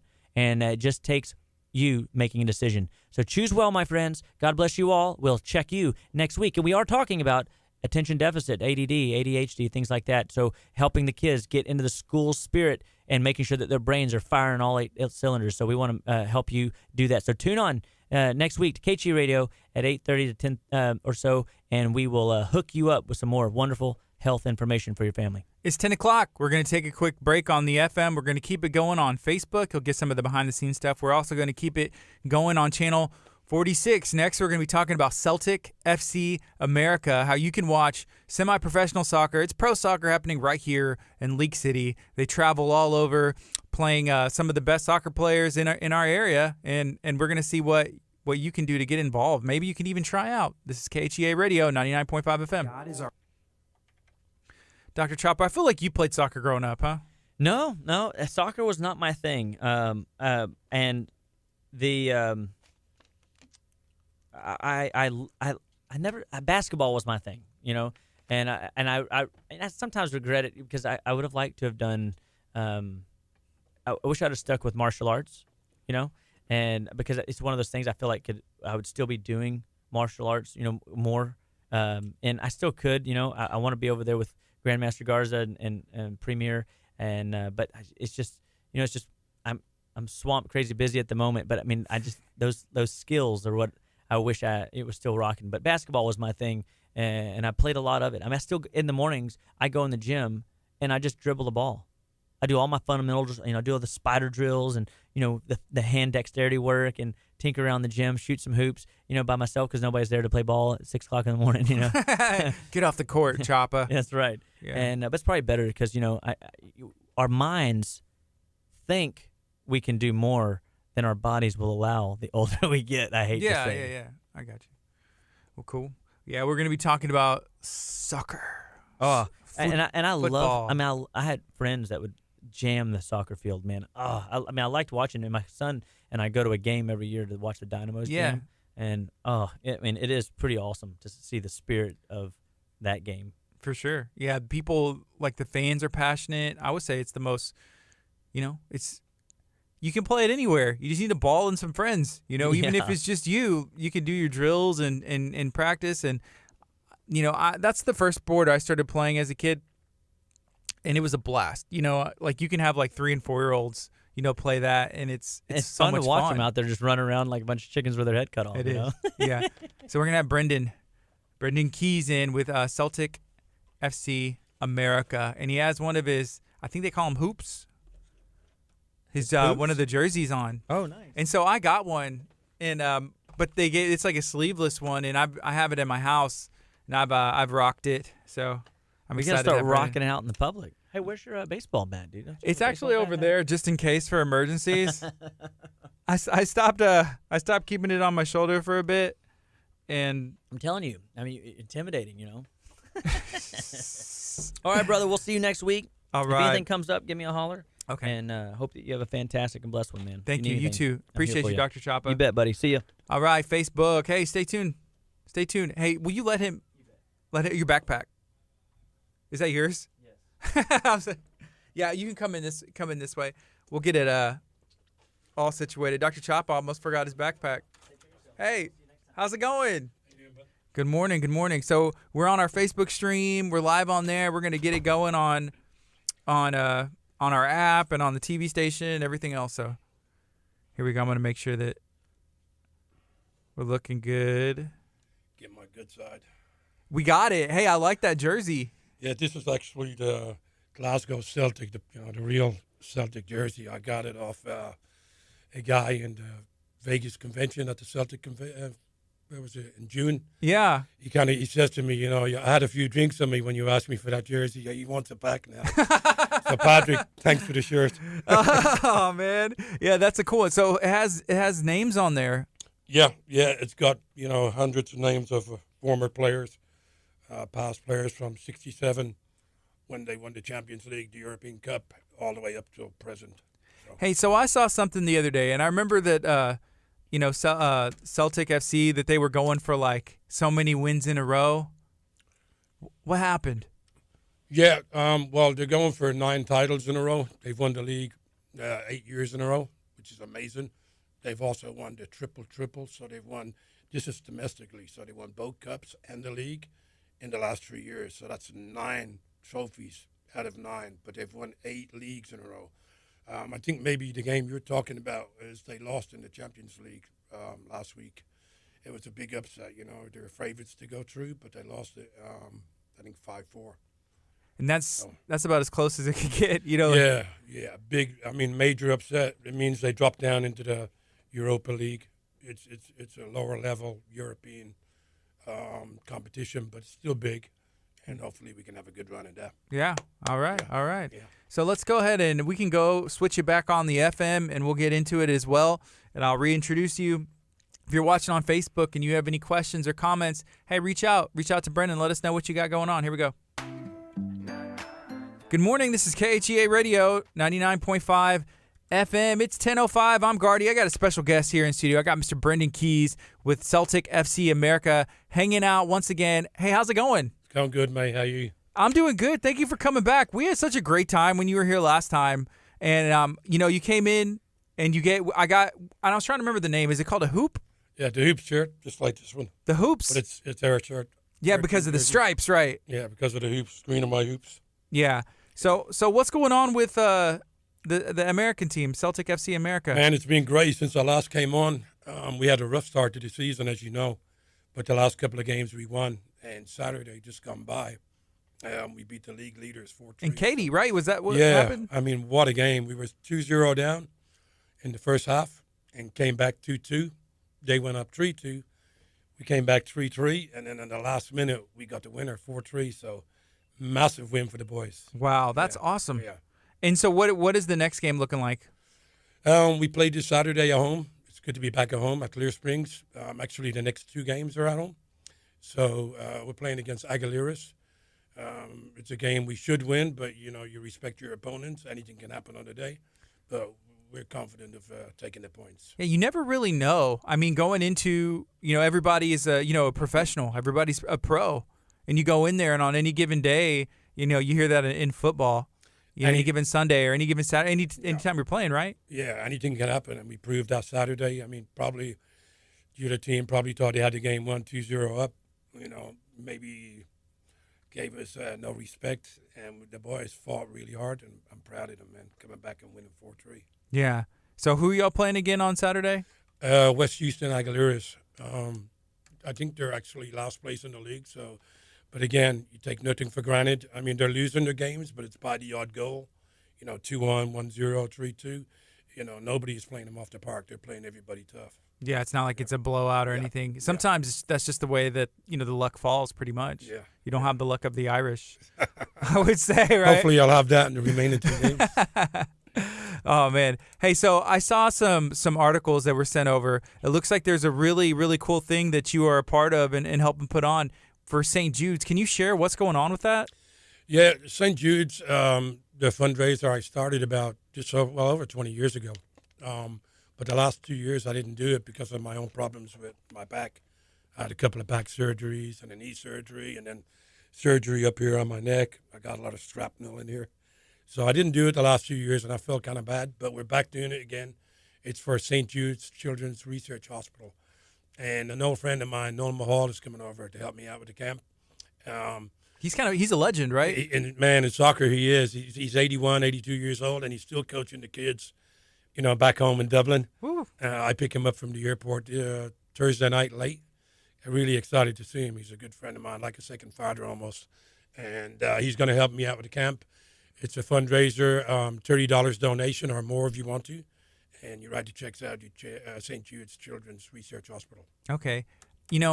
I'm 33 years old, and I'm pretty sure I couldn't even hang out just weather alone, on the soccer field for that. And for this gentleman, to be in his 80s and still willing to go out there and probably putting everybody through it, Yeah, I mean, Ireland we don't have the warm weather, but he's been coming here for 25 years. So he's kind of got used to it. And when he first came over, man, he did 3 camps back to back. So he's well able he's fit. That's awesome. So I see some people that are tuning in, and we're getting some hails. One from Helen. I see this is from Kevin. Kevin said, hail from Scotland. Yeah, shout out to Glasgow's Green and White. Come on, the hoops. There you go. And all the fans back in Ireland and Scotland, Glasgow and Dublin. And a shout out to the old man who's listening in. So, hey, Da, how you doing? Oh, cool. I had the opportunity to go to Scotland, and it was awesome. I think I might have shared that with you last time whenever you were here, but I'm not actually sure. So whenever I was a senior in high school, 12th grade, about to graduate, we did a trip as a school. And so we got to pick where we went. There was a couple options, but Scotland was the winner, and it was a blast. It's, culture is definitely different. And we touched about the culture in Ireland, how you said everything is old, but not in a bad way. It's just it's been there forever. It's like a village instead of new construction and stuff. Yeah, it is completely different. I mean, and Scotland is beautiful. I have a brother. He lives in Inverness up in the Highlands. So, it's beautiful. We go over there, every couple of years and hopefully take a game in. I'm actually trying to take the wife to the Old Firm game, Rangers against Celtic. Mm-hmm. Or I should say Celtic against Rangers. There you go. Home, okay. December 29th. So if anybody back in Scotland can get me tickets, That's cool. Hey, one of the most interesting thing is that, the Celtics specifically, there's fans all over the world. Yeah, I mean, the Irish, the Scottish, the Celts, they travel all over the world. So everywhere you go, I mean, I was in Asia about 15 years ago with my brother. And, I mean, there's always an Irish pub everywhere you go. You go to Thailand, you go to China, the expats, there's Irish pubs everywhere. And Celtic are huge on every continent, massive following.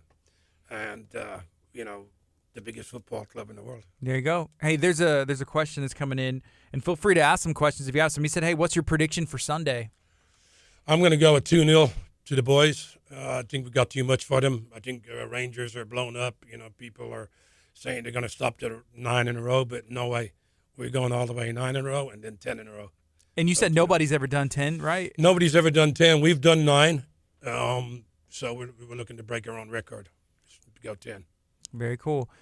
Okay, you mentioned something earlier. You said, hey, I got a bunch of, metal in my neck. And is that just from taking a toll of playing professionally for so many years? I guess your whole life, right? It is, yeah. I had a fusion done right here on 5 and 6 and lower. So I got a bunch of screws and bolts in here and a titanium block in my neck here. From heading the ball, going up, coming down the wrong way. Just all the years of playing. I mean, I'm still playing. I'm back out running around, coaching the kids, and, I feel good, but I can't do the things I used to do when I was in my 20s. Yeah. Somebody asked a question earlier, and I wasn't sure whenever we had Dr. Choppa in, and they said, do you have any left backs available? Yeah. And the only reason I knew that it was for you is because I saw the 4-leaf clover, an emoji, and I was like, I bet that's for Brendan. Yeah, my goalkeeper, actually, when I was outside listening in, my goalkeeper said, hey, that must have been a question for you. We could do it a left fullback. So anybody that's in the area and you're a good left fullback, give me a call. So y'all need one. Well, we've only got a couple of games left in the season, so we're looking for players for next season, which will start in March.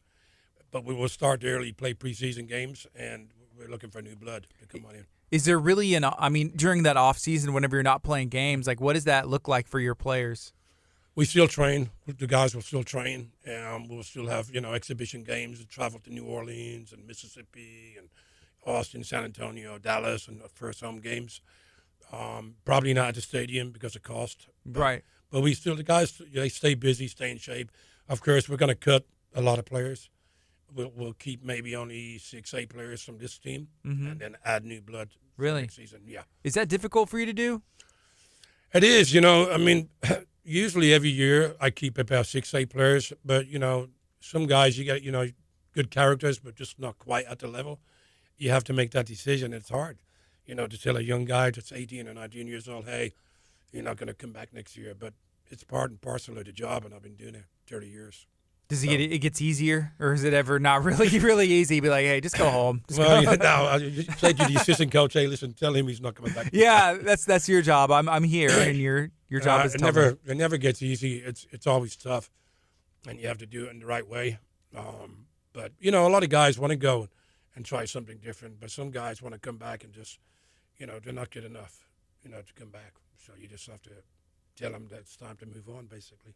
Have you ever had anybody that's like, I'm going to prove you wrong, go back and train and maybe go play for somebody else? All the time. Like, yeah, that kid has it. All the time. In fact, I got a good story for you. We were playing, this was before I had Celtics, I had a team, Houston Hurricanes, and I dropped this player, and we had met him in the semifinal, and it went to a shootout.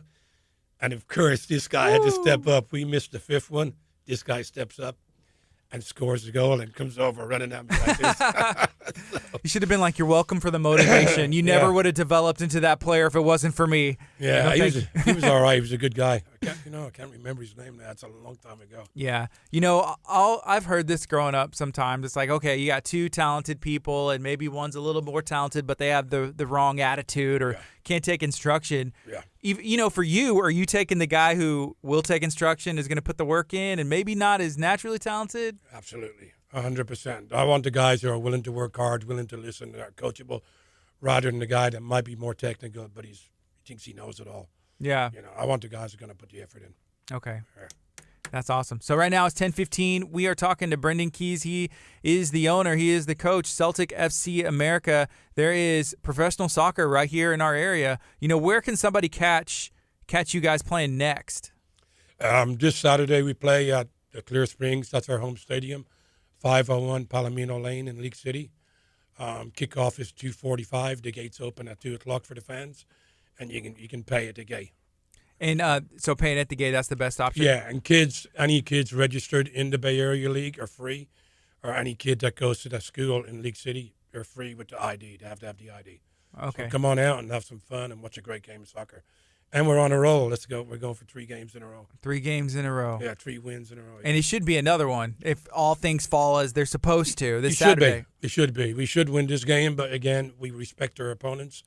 And you just never know what happens, just like last Saturday. Hey, I just saw Amber Murphy, her and her family, they own a venue in League City called Butler's Courtyard. It's a wedding venue, and they have events there as well. Mm-hmm. But she married a couple years ago a gentleman from Ireland. His name is Mike Murphy, and she just tagged him, and she's like, hey, do you know about this team?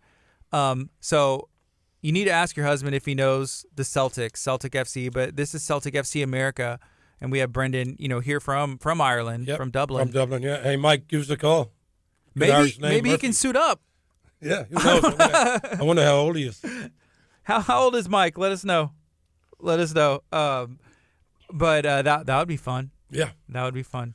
Hey, can you share a little bit about your story? Because you are from Ireland, and we touched on this a little bit last time, but you came over here to play the sport. But, talk a little bit about growing up in Ireland and what brought you over here. Yeah, well, I was born in a place called Ballyfermot, and I moved from Ballyfermot when I was about a year old to another place called Ballymun. There's a lot of valleys in Ireland. And both sound made up to me. Yeah. Ballymun is a working class community. It's a great place. I lived there until I was about 14, 15 years old. What did your parents do? My old man was in the post office, and my mother was a stay-at-home mom. We had just 7 kids. She worked at Bush TV for a while, but Where do you stack up in those 7 kids? I'm in the middle of the boys. There's 5 boys. There's 2 older. I'm in the middle, 2 younger, and then 2 sisters, Vanessa and Sharon, my little sisters. I love Vanessa and Sharon if you're watching, and all the brothers. And but yeah, Ballymun was a big football, big soccer community. I played Gaelic football. I played football with Ballymun United, and we moved from Ballymun when I was about 14, 15 to Baldial. So not a Bally, but a Baldial. I know you're laughing. And I lived in Baldial, and I played with Baldial. I went to a club called Home Farm for a little while, a year. Played in the mini leagues and played U12, U13 with Home Farm, who are a very, very big club in Ireland. And then I moved to the States when I was 21. In between, Ireland and coming here, I went to England to try out for a couple of teams. It just didn't work out. And so I came here and played soccer here. Growing up, did any of your siblings play? All of them. They all played. Your but sisters I too? was the best. Of course, yeah. Your sisters played soccer too? No, my sisters, I don't remember them playing. We're going back a long time ago. So I don't remember them playing, but all my brothers played, and they were all very good players, especially my brother Martin, the one that lives in Scotland. Yeah. He's the one just up from me. He was a great player, hard player.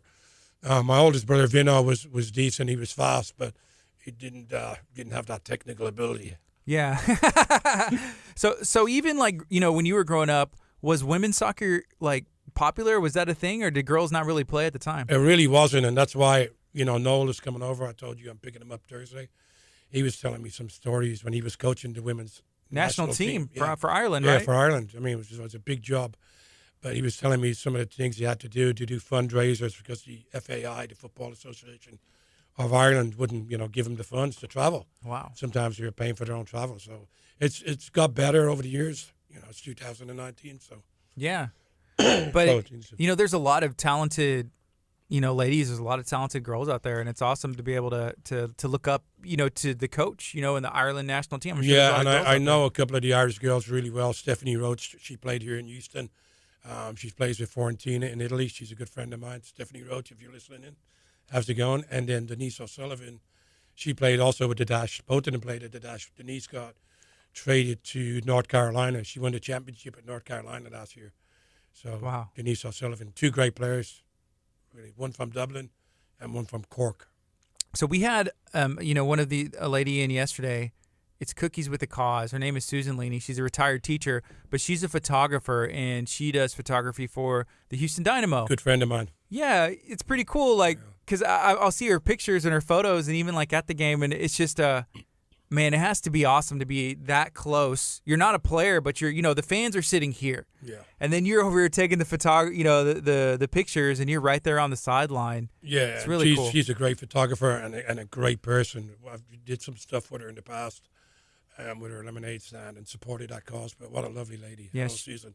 Yeah, she does a lot for the community and raising money for Alzheimer's. That's what we were talking about. A walk to end Alzheimer's taking place in Galveston in October. That's great. Yeah, but it's really cool to see how people like you, being from Ireland, to have cross paths with Susan Leaning, who's a retired teacher from Santa Fe. Yeah. And then, Mike Murphy, who's married to, being from Ireland. It's just a small world. And there's a lot of people I think that could benefit from being able to go and watch the games that you guys play. Yeah, absolutely. I mean, we wanted, the community to come out and small businesses to back us up. We need partners. We need sponsorships. So, yeah, come on out to the game and see what we're all about. We have a big presence on social media. I think over 50,000 with, all 3 pages. Our main page has got over 20,000, so it's a good idea to get involved with the Celtics. Would you ever change the name of the team? Celtic FC America? No, I had the Houston Hurricanes. I bought the Houston Hurricanes franchise probably, 12 years ago, but I always had the Celtic Academy, so I only switched the name recently. I always had Celtic FC America Academy, but you can see by the love I have for Celtic FC. No, I won't change the name of the team. It's going to be Celtic FC America from here on out. I got you. Could you ever see yourself in some form, going back to Ireland to stay for some reason? That's a tough question. I love Ireland. I go back every couple of years, but I'm used to the lifestyle here in Texas. and my wife and kids, we're all born here. But you never say no. Things can happen. If a job opportunity came up in football, I would think about it. But you just never know in the future what it holds. Yeah, and in the sport, and I guess in any job industry, it's a lot about those connections and who you know, and you never know, what could come up. Yeah, exactly. I mean, but I've lived here now. You got to remember, I came here when I was 21. I'm 55. I became an American citizen, obviously for my kids, but I'm still very much an Irishman. I mean, I hold the Irish passport. In my heart, I'm an Irishman. But I love America. America's been good to me. Mm-hmm. So if somebody's never been to one of the Celtic FC America games, kind of tell them what they can expect. Like who would enjoy it, who would be the ideal person to come check it out? Well, I mean, soccer is huge here. So kids love watching the game. So, bring your kids out to watch the game. You're going to watch a high-level game of football, soccer. The players are very technical. Most of my players on my team are Hispanic players, but they're a mix from everywhere, from all over the world and from here. And that goes for, most teams in the league. But you'll watch a fun game, high-level game, high-intensity game. And family will come out and enjoy it. Yeah, and this is a question as well. Do y'all have a Facebook page, and how can somebody find that? Yeah, Celtic FC America is the Facebook page. Like I said, we have over 20,000 on there, so you just type in Celtic FC America. And we also have Celtic FC America Academy page. I have my personal page, Brendan Keys, and then Brendan Keys, my professional page. To train, because you also do training. Yeah, I do one-on-ones, camps, groups, teams. So I'm available for all of that stuff, yeah. Okay, cool. Thanks for the plug. Yeah. Whenever it comes to training, like I look at sports now. So my son, he played like T-ball. He whenever he was 3 and 4, and he found out it's not for him, right? But it's a year-round thing. And if you aren't playing year-round, there's people who are, and then there's people who are getting individual training. So it's crazy because it's his first year. He's 4 or 5 years old, right? And there's kids out there, and I'm like, some of them are just more natural, they got it, but I'm like, these kids have been playing. How long have they been playing? What's going on? Getting home runs, these little kids off the tee. What? And is it the same thing with soccer? Yeah. I mean, so you're born with it, the natural ability sometimes, and then sometimes people have to just work extra hard at it. You know what I mean? When I was a kid growing up in Dublin, my father gave me a ball when I was a baby. And, so we were dribbling around when you're just a little kid, not even 1 year old. And then by the time you're 3 or 4, you're familiar with that ball and you're touching the ball. And it's just a little bit different in Europe. A lot more like South America. Same thing, kids get a ball. Where in America, you're getting a bat or you're getting an American football, NFL. Yeah. And then here they call the game soccer, where everywhere else around the world they call it football. Should we adapt? Yes, definitely. We adapt? The one thing that needs to change here is they do need to call it football. I mean, it's okay that you have a game already. It's a completely different game. Yeah. You're throwing the ball with your hand. You only really kick it when it's a field goal. So for me, I don't really understand why it's called football. But it's a great game. I love it. Don't get me wrong. But our game, to me, is the best game in the world. You use your feet. So it's the original, the real football. Yeah. Whenever I was in Scotland, I remember going to a Burger King, and it only hit me whenever I was eating my food, but I looked around on the wall and there was wallpaper and everything was American themed. So they had a football player with a football on the side, and they had some other stuff a TV, random stuff wallpapered on that I guess what maybe people around the world, or at least in Europe, think of whenever they think of America. But I just thought it was interesting. I was like, but for us, we see it all the time. Yeah. So what sport is number one over in Ireland? Is it soccer? Or football? I would say Gaelic football would be number one. It's their own sport. Like America, we have our own sports. Gaelic football, you have hurley.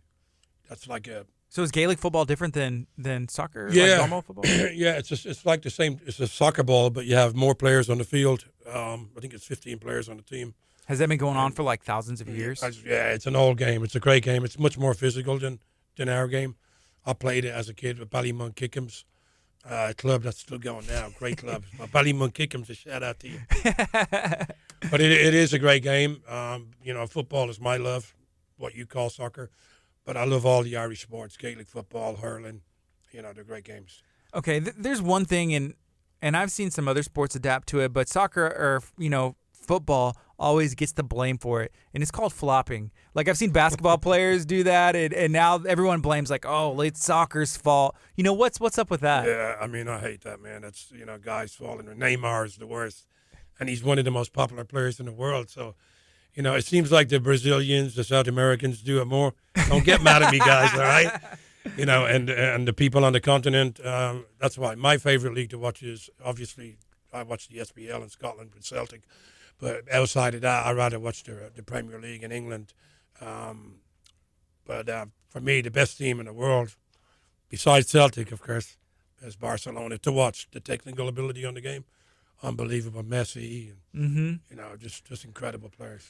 I think that people had, playing football had probably been flopping for years, and then whenever we got like instant replay, HD cameras, and now there's cameras everywhere, then we realized like, oh man, they still do it in my game. Nothing happened. Yeah, like I don't know. I just like you say, some of them they get hit light and they're rolling around like they've been hit with a bat. You know what I mean? It's ridiculous. So this is a comment that, hey, we have a Gaelic team here in Houston. Yeah, they sure do. The Houston Gales. That's cool. And it's a little bit more physical with just more people? Yeah. And the goals are different. They have like soccer goals, and then the posts go up above the goals. So if you hit it over the bar, it's 1 point. Oh, cool. And if you score a goal, it's 3 points. I was actually very much involved with the Houston Gaelic back in the 80s when I first came over in the early 90s. But now running my own team here, it's just but it's great. Them guys are still going, so shout out to the Houston Gales. Well done, guys. Yeah. I saw this video recently the other day. It was like one of those things like, hey, don't count your chickens before they hatch. And it was pretty much just dealing with soccer, and maybe you've seen this video. But there was a series of plays where people were like kicking the ball in, and the goalie blocked it and, start celebrating. And then lo and behold, there's spin on the ball. Oh, yeah. Like a backspin. Yeah. And it just happens, and it just goes in there. And then it's like, does that happen often, or that's like a miracle play? Yeah, well, that was obviously in a shootout, so it wouldn't happen if it was a penalty in the 90 minutes. So it's a shootout play. The goalkeeper gets up. I've seen the video you're talking about. He thinks he's made a save, but the backspin on the ball made it turn and go in. So it's a goal. It's the ball is still moving. Cross that line. Yeah, he should have kept his eye on the ball and picked the ball up, and then it's a save. But he didn't. He got excited. Yeah. How do you train players, especially young people, to stay composed in moments like that? Like, hey, you want to celebrate everything in you. You think you did it. Yeah. Like, how do you instill that in young guys? Yeah, I mean, it's just, you need to tell them, eye on the ball, stay focused. I mean, play to the final whistle. Always play till the referee's whistle. If the referee don't blow the whistle, keep going. You continue to play. You might think it's a foul, but it's not unless the referee blows the whistle. You see a lot of players, they'll stop. And, coaches will get mad. They'll be shouting on the sideline, hey, play to the whistle. Yeah. Has there been any misconceptions that you have seen, I guess, Americans view soccer like a certain way, and it's like, it's totally different. Y'all got it wrong. Yeah, I mean, like, you don't take the strong Americans, all right, but you'll see parents at the games, and they think, say little Johnny, kicks the ball 30 yards, and they're clapping, and they love that. Don't mean nothing, huh? Nah, it's no good because you're just kicking the ball away, and you're hoping, and usually it's going to go to the other team. My coaching style is play it out of back, keep possession of the ball, plenty of movement, passing. I mean, I want to encourage kids to take players on also, but I don't want my defenders doing that. I want my wingers doing that, attacking midfielders, forwards.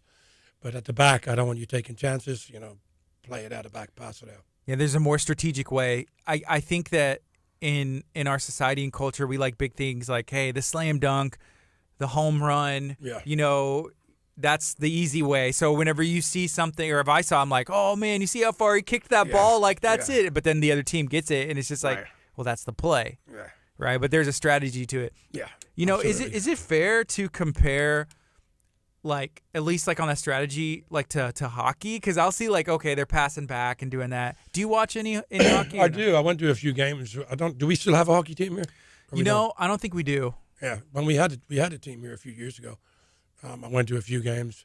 Yeah, I understand the concept of it, except they're on ice, the offside. That's the only similarity, and it's like more like indoor soccer because it's 5-a-side hockey. Yeah, it's pretty small. Yeah, so we're 11-a-side, and it's on grass, so a little bit different. But the offsides are similar. Okay. in the game. Cool.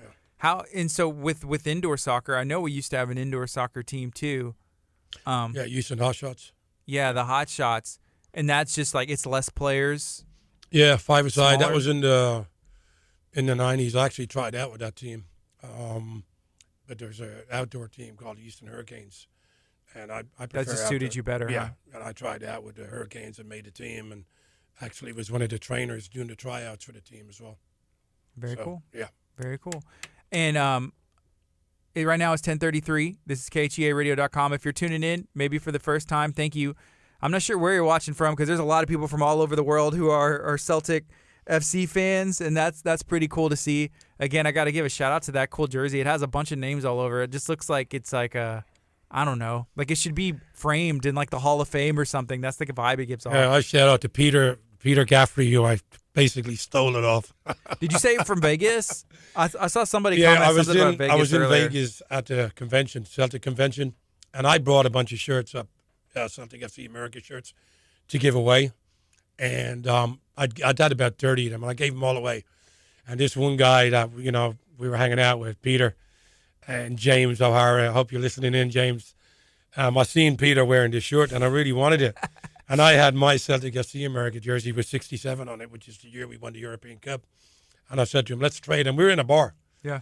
And so we have two grown men taking their shirts off in the bar, changing it. But he was in afterwards, really, because he had a few drinks in him. He was like, you took advantage of me taking that shirt. Thank you, Peter. So there's a convention like in Vegas strictly about the team. Yeah, every 2 years. So How many people come? the last one, there was 2,000, but the 2 years before that, I believe there was 5,000. I wasn't at it. I believe there was 5,000. The next one, when we do the 10 in a row, I'm thinking it's going to be about 5,000. It's going to be huge. You should come. I'm down. I telling went you. to Vegas to a convention for like broadcasting, and there's a bunch of gear, like just floors and floors of people like talking about stuff that I'm interested in. So I can imagine how fun that would be It's great. just for a team. Like that's amazing. That'd be a lot of It's fun. the biggest pool party in the world. Just everybody having a good time, singing Celtic songs. I think there was about 5 or 6 of the original team from the '67 that won the Champions League. They were there. Some They of the were players? there, yeah. These guys are now in their 70s and late 70s, and they're great guys. They get to hang out with them and drink a beer, Yeah. talk stories. If there was a dream position in soccer that you could have, what would it be? Of course, to take Neil Lennon's job at Celtic FC, of course, the head coach. That would be the amazing, ultimate. Oh, man, of course. The ultimate. The head coach of Celtic FC America, we're just a small club, a minor league club, but you obviously want to coach at the highest level. So for me, in America, it would be to coach in MLS. I coached in USL, which is the level below. So MLS would be the highest for me. But, of course, the dream job would be Celtic FC. Would you take and I've put myself in this position before because I'm for basketball, I enjoy watching basketball. I'm a big Houston Rockets fan. I don't know if I could ever be associated with an organization that's like the Rockets rivals, like the Mavericks or something like that. Would you ever take a position in any capacity for a team that was like the arch rival of Celtic FC? Well, I'd never take the head coaching job for Rangers if that's what you're asking. That's their arch rival, since the 1888 when Celtic first started. I think the first game was against Rangers, and I think Celtic won 5-2. But don't quote me on that. But I think it was 5-2. Some things are bigger than money. It's like, Oh, hey, yeah. I'm bleeding green here. Like I can't be bought. You have no that idea. position I will not take. Listen, you have no idea how it is. Believe me, it's a fierce rivalry. The biggest in football around the world. Rangers, Celtic. Yeah. We don't like them. They don't like us. Where are they from? Glasgow. They're right there beside each So other. that's like Glasgow and Dublin. They're right there. It's no, Glasgow and Glasgow. It's a derby. They're both literally, if you're in a helicopter looking down, the stadiums are a mile apart or less. Really? Yeah. Someone was just asking for trouble. Yeah, the derby games are not as fun as they used to be because we would bring maybe 7,000 to their, playing over there, and they would bring 7,000. Now they've cut it down to they let 700 in or something like that, and there's maybe 1,000 police between the fans. We're a Catholic club. They're a Protestant club. Okay. So- So it boils down to you're born Yeah, born we're- a fan of yeah. one or you're born a fan of the other. Yeah, even we play in Scotland. It's a Scottish club. Don't get me wrong, but very much Irish, background. Started by Brother Wilfred, an Irish Catholic priest. So it's like 50-50 kind of thing, and they're a British club, so it's a big rivalry. Yeah, and there's a lot of history there, I'm sure. You said since 1888. 1888. Yeah, I think it's on the crest here. Should be. Maybe not on this one, but yeah, it is. Yeah, and 1888. they play pretty much like every year. They actually play, I want to say, 4 times a year. Yeah, times a year. they play each other twice at home, twice away, and they could meet in the cups. But Celtic have had the upper hand now for 8 years. Yeah, and then I think that there was probably some good reasoning whenever they said we're only going to let 700 in instead of 7,000. I'm sure after like the first 100 years, them being like, why does this keep happening every time they play 4 times a year? There's a giant brawl. Maybe we should bring some more police and kind of limit some stuff. Honestly, I'm not just saying this because I'm a Celt, but it's them who started. Celtic fans are, they're great fans. They travel all over the world, never cause any problems. They want to just go and have a good time. I mean, we've been voted best fans in the world on numerous occasions. So, it's like the Irish. We go have the crack and have a good time, have a few beers, don't cause any problems. I mean, you might have the odd one every now and again, but most Celtic fans are just there to support the team and watch the game and watch us win. Where Rangers fans, a lot of them want to go and have fights, right, lads? But if you ask the Rangers They'd fan, probably they might say the say other way. Yeah. totally opposite. Like, hey, we are here, to have a good time, family event, and it's the other guys. But they're not. Honestly, they're not. I'm Yeah. telling the truth. I believe you. Hey, can we remind everybody one more time about that event that you are doing for St. Jude's, that fundraiser? How can somebody get involved, find out more information, and Yeah, get it's plugged next Wednesday. It's September the 4th, is it? Next Yeah. Wednesday, September the 4th. That event is up on Facebook. All the contact information is there. Like I say, it's a donation. If you're a coach and you want to come out and help, you can. Why is that so important for you to give back, especially to St. Jude's? Well, my mother died of cancer. My son's sister, so it's not my daughter, but his sister had cancer, Rami, when she was 11 years old. My wife had breast cancer. I know a lot of people who've died of cancer. And the kids, I want to give back to it's St. Jude's is for kids. So some people can't afford to pay for their medical bills here in America, don't have insurance. So it's important to give back. And St. Jude's has always been my number one. Well, has been for 22 years. Yeah. I do other stuff as well. There's other charities I give to, but that's the one I like to work with the most. Yeah, that one's they do some great things, and Yeah. that's awesome that you're doing that. Yeah. So you can go, even if you go to the Celtic FC America Facebook page, you should be able to see the updates and the event for that as well, right? Yeah, absolutely. And look, even if you don't come out to the camp and you're not participating in the camp, donate to St. Jude's, stjudes.org. Or, if you come to the camp, drop off a check. The check is made out to St. Jude's Children's Research Hospital. 100% of the funds go to them. Okay. Awesome. And then y'all have some games coming up for Celtic FC America. How can somebody, get plugged in, get involved, find out more information, and then attend? Like, when are those next couple Yeah, weeks? like I say, this Saturday, the 31st of August, and the following Saturday, September 7th. The first game this Saturday is 2:45 kickoff. The 7th, it's a 4 o'clock kickoff against Austin. CelticFCAmerica.com is the website.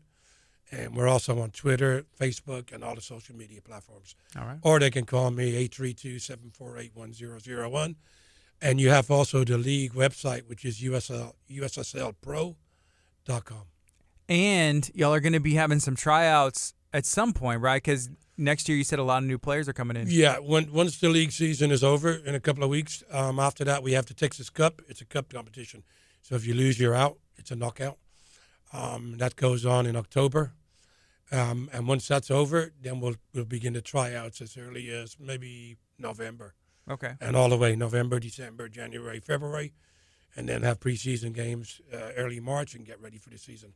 Cool. So if you think you got what it takes, maybe you are the hidden gem, or you already know that you could be on the team. Hey, come try out and see what you got. Yeah, and you must be 18 years old to try out. 18 to try out. Yeah. And you also do basically. private training, but you don't have to be 18 for that. Yeah, Right? private training, boys and girls, open. I usually recommend they do the private training starting at about 7. you don't want a private trainer before that. You just, get some high school kid to help you out.